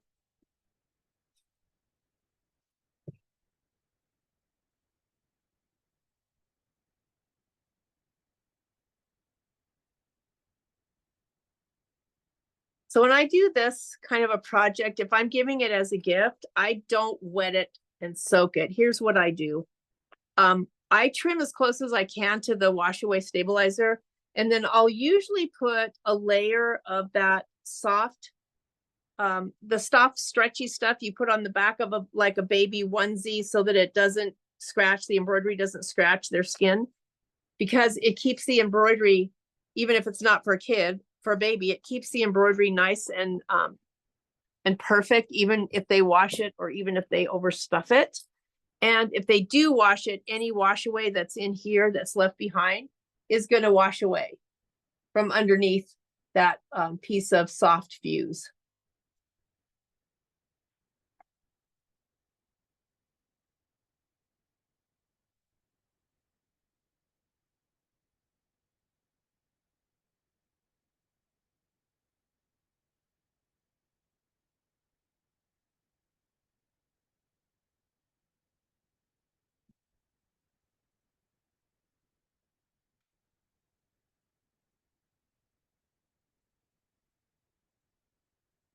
I also like the duckbill scissors for getting in here because you can put the duckbill part underneath here to kind of keep your backpack out of the way and snip on the top. So I have a pair of duckbills I use for this.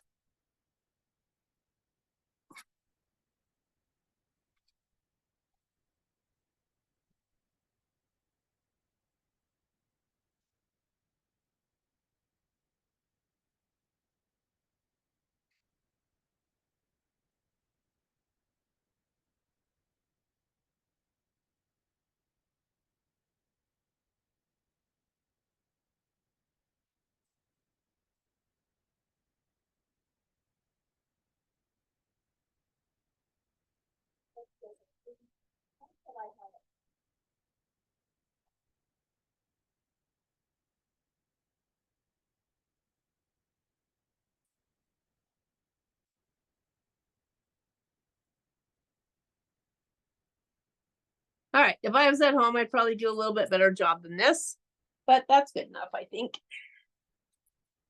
All right. Grab a safety pin or a bodkin if that's what you're using. And we're gonna go ahead and pull those, put those straps or the cords back in. I'm just gonna tie a little knot at one end so that it doesn't come any more unraveled. And it will give me a place to put the safety pin.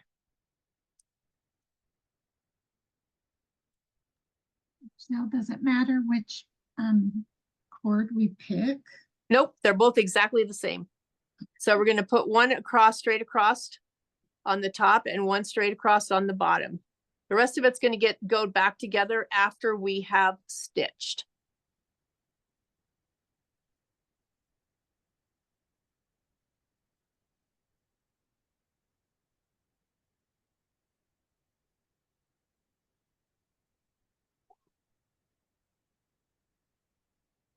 So these are wrapped, these are put back in a way that they call a cinch sack, meaning you can pull either side and it closes the sack, as opposed to one side, you know, drawing with one string. So we're gonna put those back together after we get our sides stitched.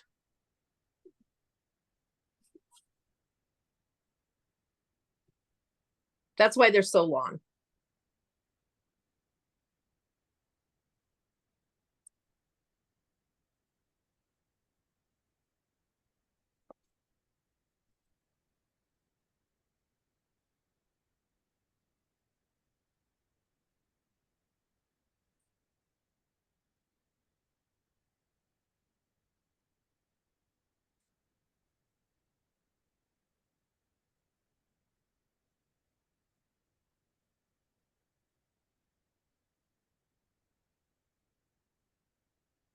Okay, here's the other side.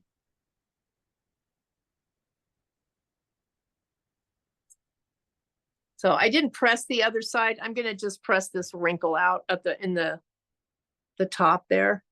I only pressed one half of it, the sewing half of it. And the rest of these I'm not gonna worry about because as it hangs, those wrinkles tend to fall out, but I kind of want my top a little smooth. Get some of that out.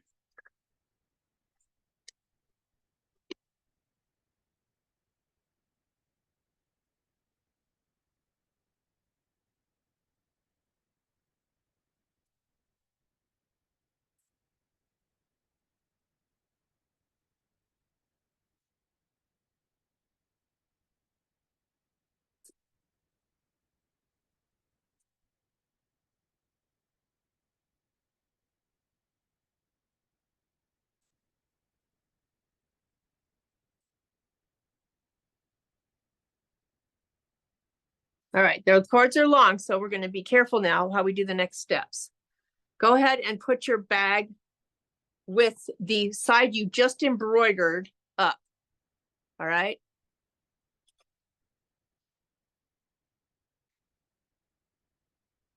So that, and then you're gonna line up the casings, right sides together. So you're gonna be covering this and you're gonna line up the casings. The casings are the little band at the top. So line those up. And you can use clips or you can use pins. But what we want to do is we want to match those little casings there. And you want to make sure that the ends of the drawstrings are laid out to the side. So we always want to be able to see the drawstrings for the next steps. Otherwise, if we can't see the drawstrings, we probably won't be able to close them.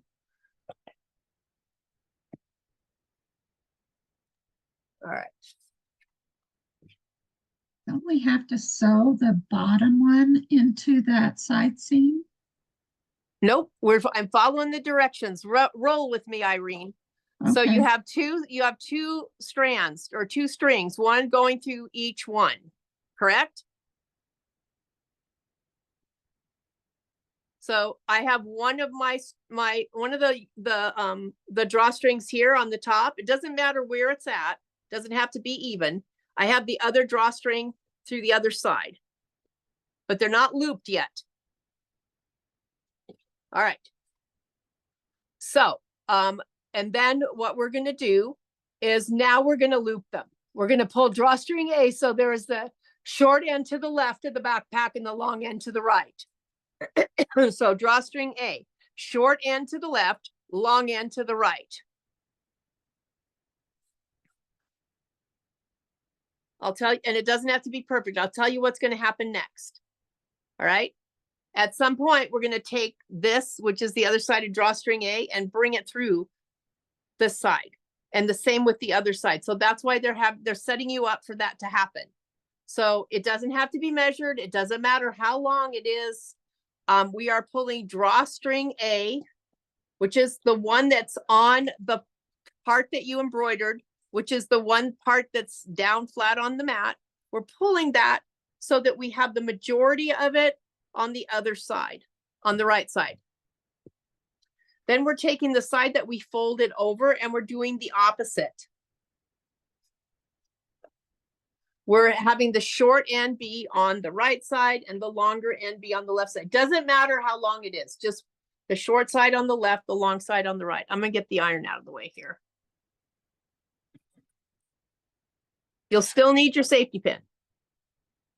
I'm gonna try to do it without burning myself again. All right. All right, so here we are.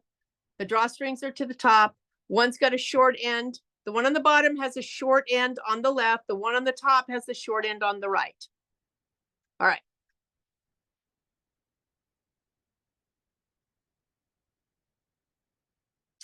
Put a safety pin on the long side of drawstring A. That's the one that's on the bottom.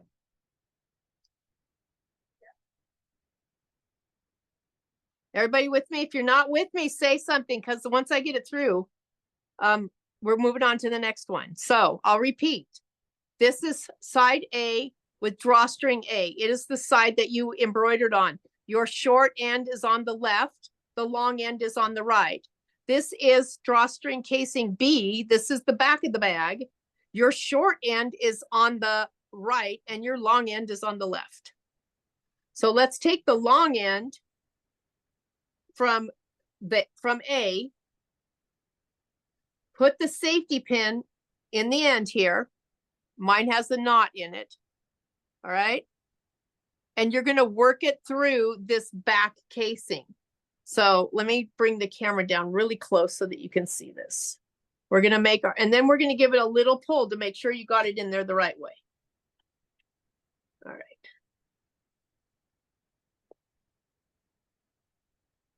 I want to get this so you can really see it. All right. All right, so this is the side I embroidered on. This is the long side. The short end is over on the left. This is the back, folded right sides together. So now it's covering the embroidery and I'm looking at the wrong side of the bag. I'm going to take that long piece that was on the right side of drawstring A, and now I'm gonna weave it through the back there.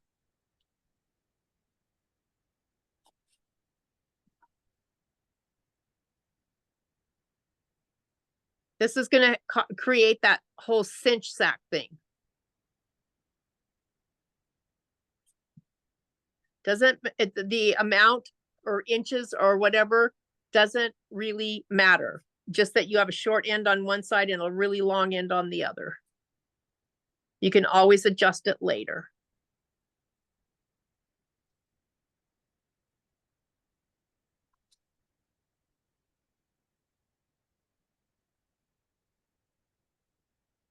So now I'm coming through the other side, okay?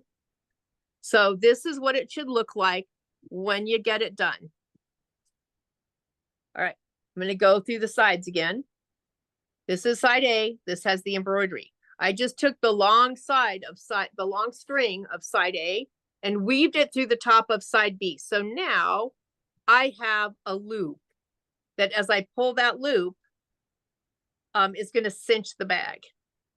All right, so it should look like that. Now, on the other side, if you want, what you do, you want the ends to be even. Now you can start by working, like I need a little bit more on the bottom to make it even. So I'll pull it that way. All right, so now when I'm done, I have two ends that are about the same size. And it goes through both A and B. So far, so good? All right, now I'm going to do the same thing with the long end of side B. I'm going to work it through side A. So I'm actually going to lift the bag up and turn it over. So when you do this, you're going to be seeing the back side of your embroidery.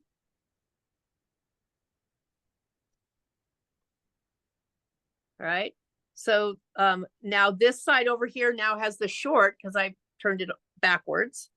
This side has the loop, and I have one very long string. All right, this is the B side. It's going to now, you're going to do the same thing on this side of the bag so that you now have two loops, one on each side of the bag. How we doing? I'm the bag lady, you guys. You got to trust me, right?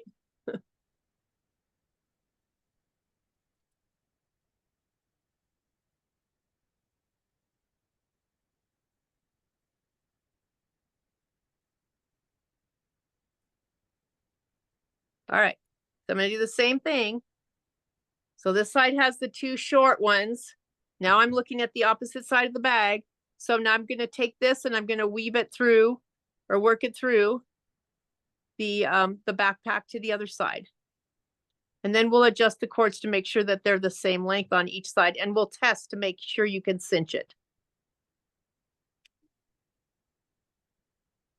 And I used to be really like, I must have one piece of drawstring be on the top and I must have one piece of drawstring on the bottom.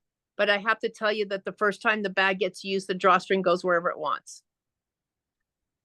So as long as it's in there, it's good.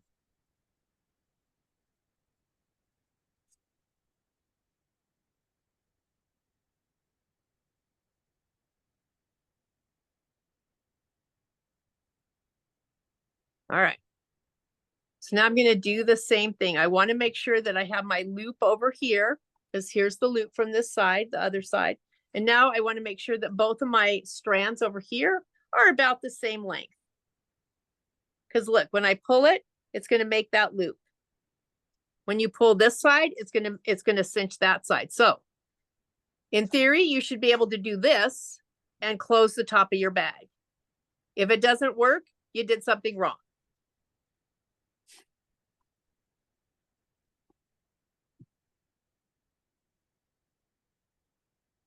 And then you have the opportunity now to check and see if your drawstrings are the same length.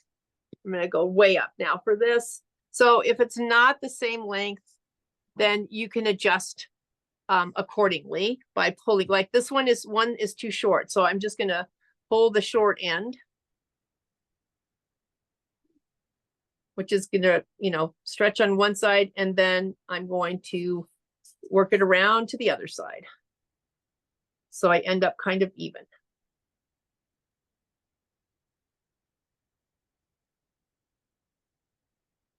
The other thing that you can do is now tie the two strings, the two cords together. And so this is where I tend to use the seam sealant. Is I give myself enough that I can cut some of it off, and I put the seam sealant around the knot. I'm gonna do the same on the other side.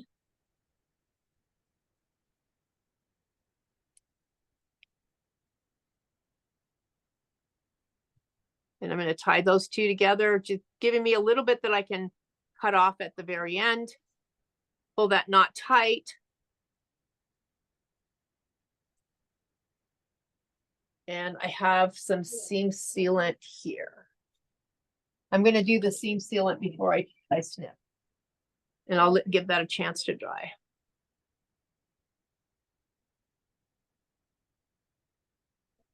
Well, maybe I am. Let's see. Let's give it a little. Let's give it a hole. That helps. How are we doing? Anybody need to see it again?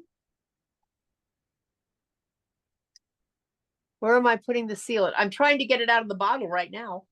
And then I'll move the camera closer because I think it's just, it's liquid, so it's not dried out. Maybe I'll just cut a hole. I want just a thin amount to come in. Okay. All right. So I'm going to zip right in. All right. So I tied, before you tie the two ends together and put sealant on it, make sure that when you pull the opposite cords, that the bag cinches. If it does not cinch, you don't have your cord in right. Please don't put seam sealant on it. At any time, the bag cord can be adjusted because it's going to be loose in there. So it doesn't matter if it's not perfect right now. All right, so what I did is I took the two ends of, I don't know if this is A or B, because I think it's cord A because I'm looking at the top. And I tied one knot here. I don't want a bunch of this. So I'm going to do seam sealant all the way around the outside here, so that when I trim it, it won't keep fraying and untie the knot. And I'll put a little bit on the knot too, and then just let it dry. So let me zoom in on that. So I just did it on the cord that stuck out from the knot and a little bit at the top of the knot, so that when I trim it, I won't have a lot of fray like that. Because that never stops on cotton cord. All right, so that side's done. I'm going to do the same thing on the other side. So again, I tied a knot. I'm going to do seam sealant here.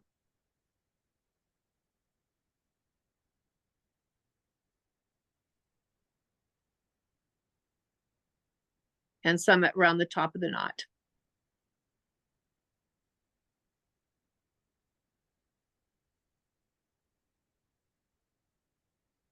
And then I'll just let that dry.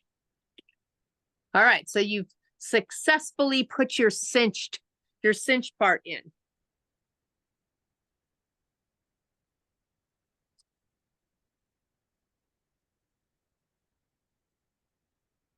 And then you can remove your safety pin.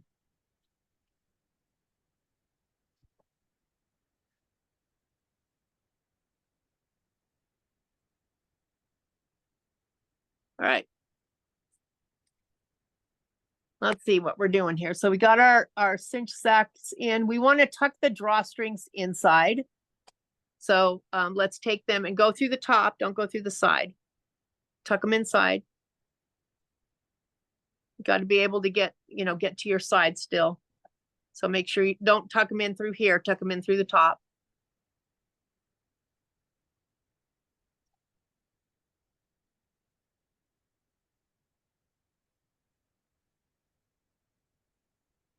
And then bring the ends of the drawstring A into the left, make made in part 4, direction step 2, with the ends extending 1/2 inch outside of the serged edge, clip or pin the drawstring in place. All right, because we want it to actually extend outside. So we are going to mark 1/4 inch down here. So 1/2 inch, and from the bottom, and we want the drawstring to extend. So we want the left to extend out the left and the right to extend out the right.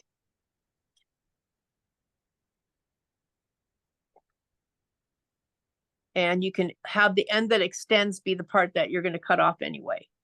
And then the other end is sealed. So 1/2 inch from the bottom. And I'm just going to put 2 pins in there to hold it, to cradle it in place. So this is the same side, the drawstring from the same side. You're not crossing them or anything in the middle inside the bag.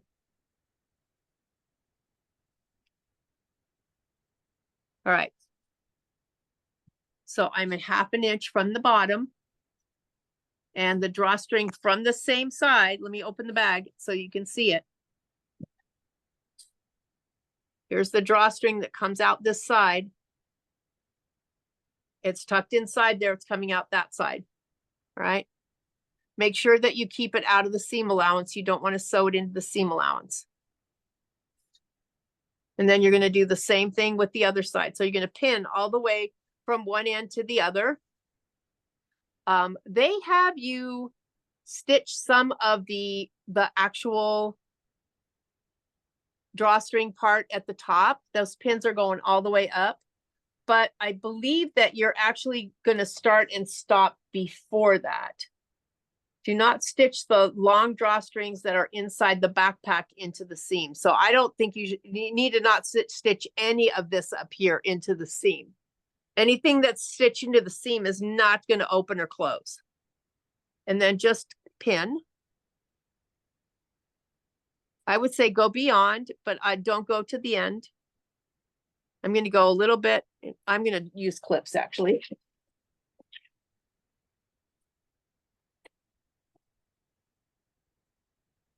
So that way you can look and make sure these edges kind of line up.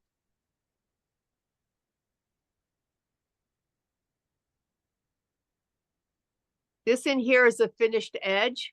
It doesn't matter how close you get to that, but it does matter how close you get to that if you want to be able to use the bag. Because if you sew the drawstring together up there, you will not be using this bag. All right. Again, feel around, make sure that your drawstring is well out of the way. And clip this side, and then you're going to do the same with the other side. You're almost done.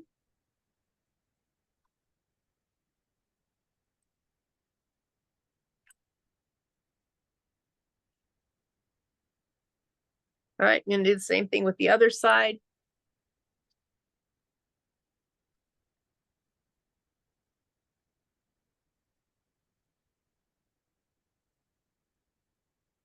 Oh, Betty, that's nice. You gave your granddaughters a new sewing machine. I don't think mine's into that yet, but I haven't really worked very hard on her with that. But she is into crafting, so I think the Scan and Cut will be a great start. I am going to sew from the bottom up. So on this side, I'm going to turn it around so that my flat side of my clips are going in the right direction when I stitch. I thought about, well, I think she had her older sister had a sewing machine and nobody ever used it. Don't forget that we also have to pull out the drawstrings from this side. And the same thing, we want them to be clipped a 1/2 inch from the bottom, sticking out, but don't stitch them into the seam. So it's a great way to get rid of the stuff you were going to cut off anyway. 1/2 inch.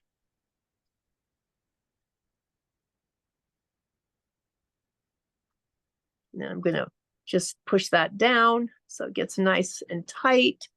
And then the rest is going to be clips.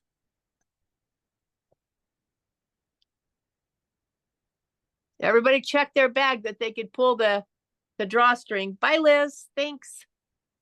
That you actually got a cinch when you pulled the drawstring. Now, here's the great thing. You now know how this works. All right. Any piece of fabric in any size can be a drawstring bag because look at it. It's just one rectangle. All right. I'm taking this over to the machine unless anybody else needs another quick look before I stitch.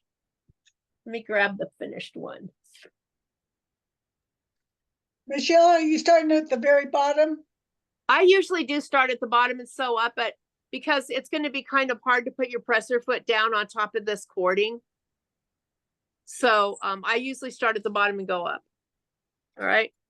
So here we go. If I open up the bag,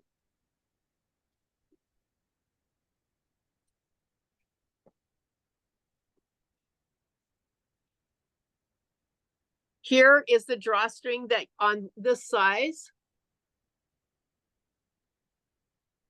And here is the other drawstring. So it goes out the side and then down to the bottom. Because the cinch sack can also be worn as a backpack, and that's why the strands are so long. They're 20 and 30 and neither are interested in learning how to do any of this, unfortunately. Well, yeah, sometimes that happens. I hear that a lot more often than you would think. Are we sewing a 1/2 inch or a 1/4 inch? We're sewing, let's see, what does it tell us? I think it was like only a 1/4 inch.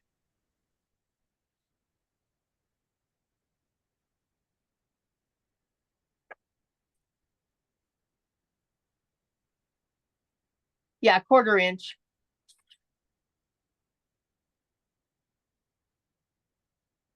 So Michelle, I'm gonna start at the bottom. I'm gonna sew over these strings that are poking Yes. out at the bottom. Yes, yes, you are. And if it were me, I would back stitch over them again, because if they pull out, it's no fun. You know, it's no fun to do them again. So, and then, so the directions had you added a 1/2 inch from the bottom. I actually did these right at the bottom. So it doesn't matter. You have a lot of leeway. And let's see. Let me open this. So that's how far up I stitched. I left this part open. I stitched as far as I could, leaving plenty of room because this is a finished edge on both sides. It doesn't have to be like, you know, I didn't want to run the risk of running over the cords because then it doesn't work. So it looks like I came like a 1/4 inch up over the where the top, the drawstring part is. But make sure that your drawstrings are out of the way if you want to do that. And that's why sewing up to it is easier than starting there. Plus, it's kind of a big bump for your presser foot to start there. Okay, here we go.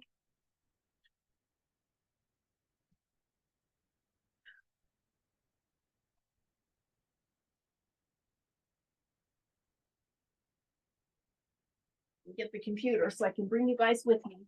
Did you know you're portable? All right, here we go.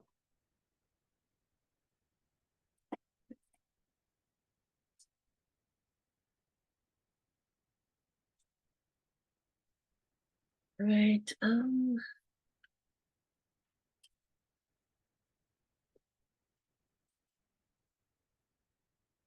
So I anticipate actually making a few of these because I have some canvas and stuff at home for the kids in the neighborhood for Halloween.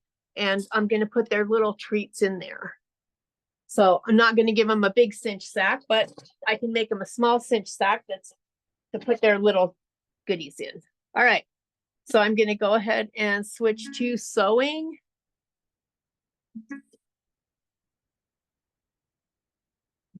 I'm going to use stitch 103. It's a straight stitch, and I'm going to leave the length at 2.5. Or actually, I could, I'm going to actually use my left-right shift, and I'm going to put that at 5.50 because that's a perfect 1/4 inch using the side of your J foot. I could use the one that's pre-programmed, and I do a lot, but the one that's pre-programmed is a stitch in place, so I can't do the back stitch with that. So, and I want to be able to back stitch. So All right, which one are you using? The I'm one- using 103, and then I'm just moving the left-right shift over to 5.5. It moves the needle into position for a 1/4 inch seam using the edge of the J-foot. But with this one, I can backstitch. If I pick this one down here, it has a dot in front of it. It means that every time I try to push the backstitch button, it's going to stitch in place. And I don't want that. I want to be able to backstitch. So 103, everything's the same, except for I move the left-right shift over to 5.5. All right. So before you get too far into this, feel in here and make sure you're not going to be stitching over the knot you tied. I can feel that there's, I should give it a little bit more space in there so that my presser foot can go over it easy enough. If not, it's going to balk at you. You know what happens when they balk at you.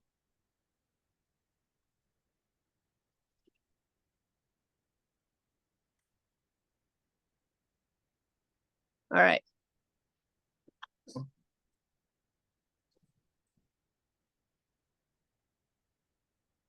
All right.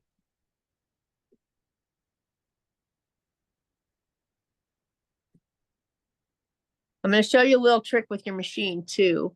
First of all, I'm going to get some stitches going. So I can start this off. And I'll tie off.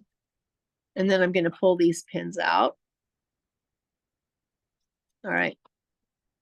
Your machine has this little black button on the side. When you get to a hump, so I'm going to sew up right up to the cording.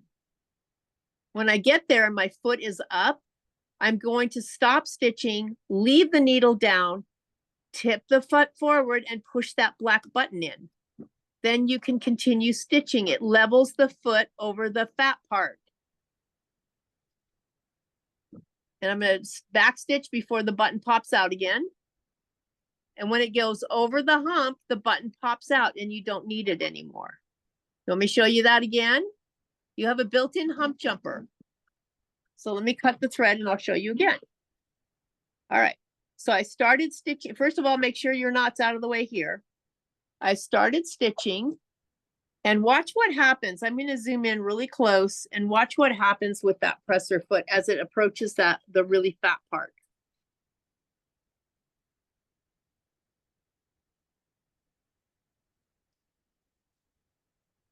Come on, focus for me. All right. So as I get to the part where the cord is, the foot wants to stop. It wants to stop sewing and the foot pitches up. Stop the machine with the needle down. Tip the foot forward, push the black button in. Leave your finger there for a minute and start stitching. So the button will stay in. It levels the foot over the thick part. When it doesn't need it anymore, it pops out by itself. That is your built-in hump jumper.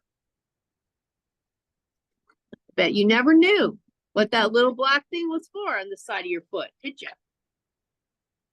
All right, as you're stitching this, please make sure you're feeling down there that you're not hitting the side of the cord so the cord can still flow freely.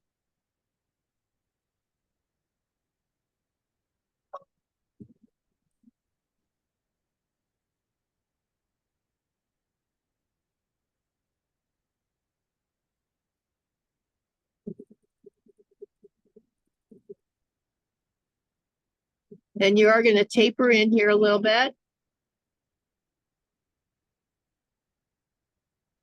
I'm really pushing the cords up so that I can get a little tiny bit up here by where my cord is to just sew as close as I can without sewing my cords together.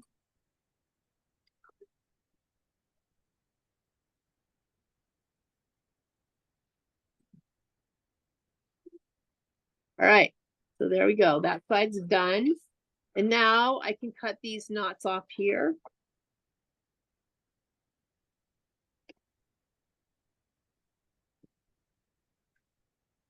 And then I'm going to go turn it and go to the other side. And I'm going to do the same thing. I'm going to start stitching. You're welcome. Thanks for joining us. I'm gonna back stitch where I start. Now I'm coming up to the cords. And I'm gonna pull my pins out for one thing. And then I'm gonna tip my foot forward and I'm gonna push the button in and start stitching. The button will stay in as it goes over those cords. Oh, I'm gonna back stitch over the cords and my button came out. So I'm gonna do the same thing here. I'm gonna push it back in. And it just comes out when you don't need it anymore.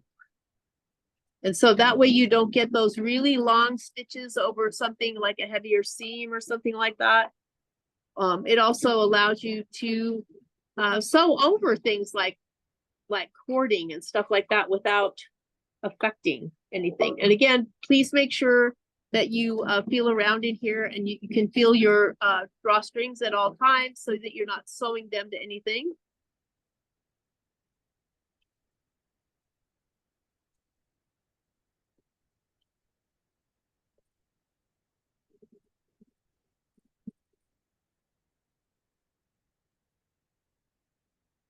All right, pulling these up tight at the top here so that I can come up into where that drawstring casing is without sewing my drawstring. And we're done. Okay. Get rid of this here, this shenanigans here. All right, let's see what we got. You just grab your knot and pull. The knot here was not in the directions, but out of experience of doing a lot of these drawstring bags, if you don't have one, it puts a lot of pressure here and that can get pulled out. So that's why I kind of added that little added bonus for you. And then same on the other side, poke it out. That's also why the seam sealant.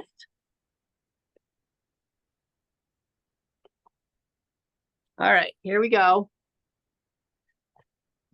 You could press if you wanted to, or you could just finger press. You might want to add some heat to get rid of that little line that you made. But here's the thing.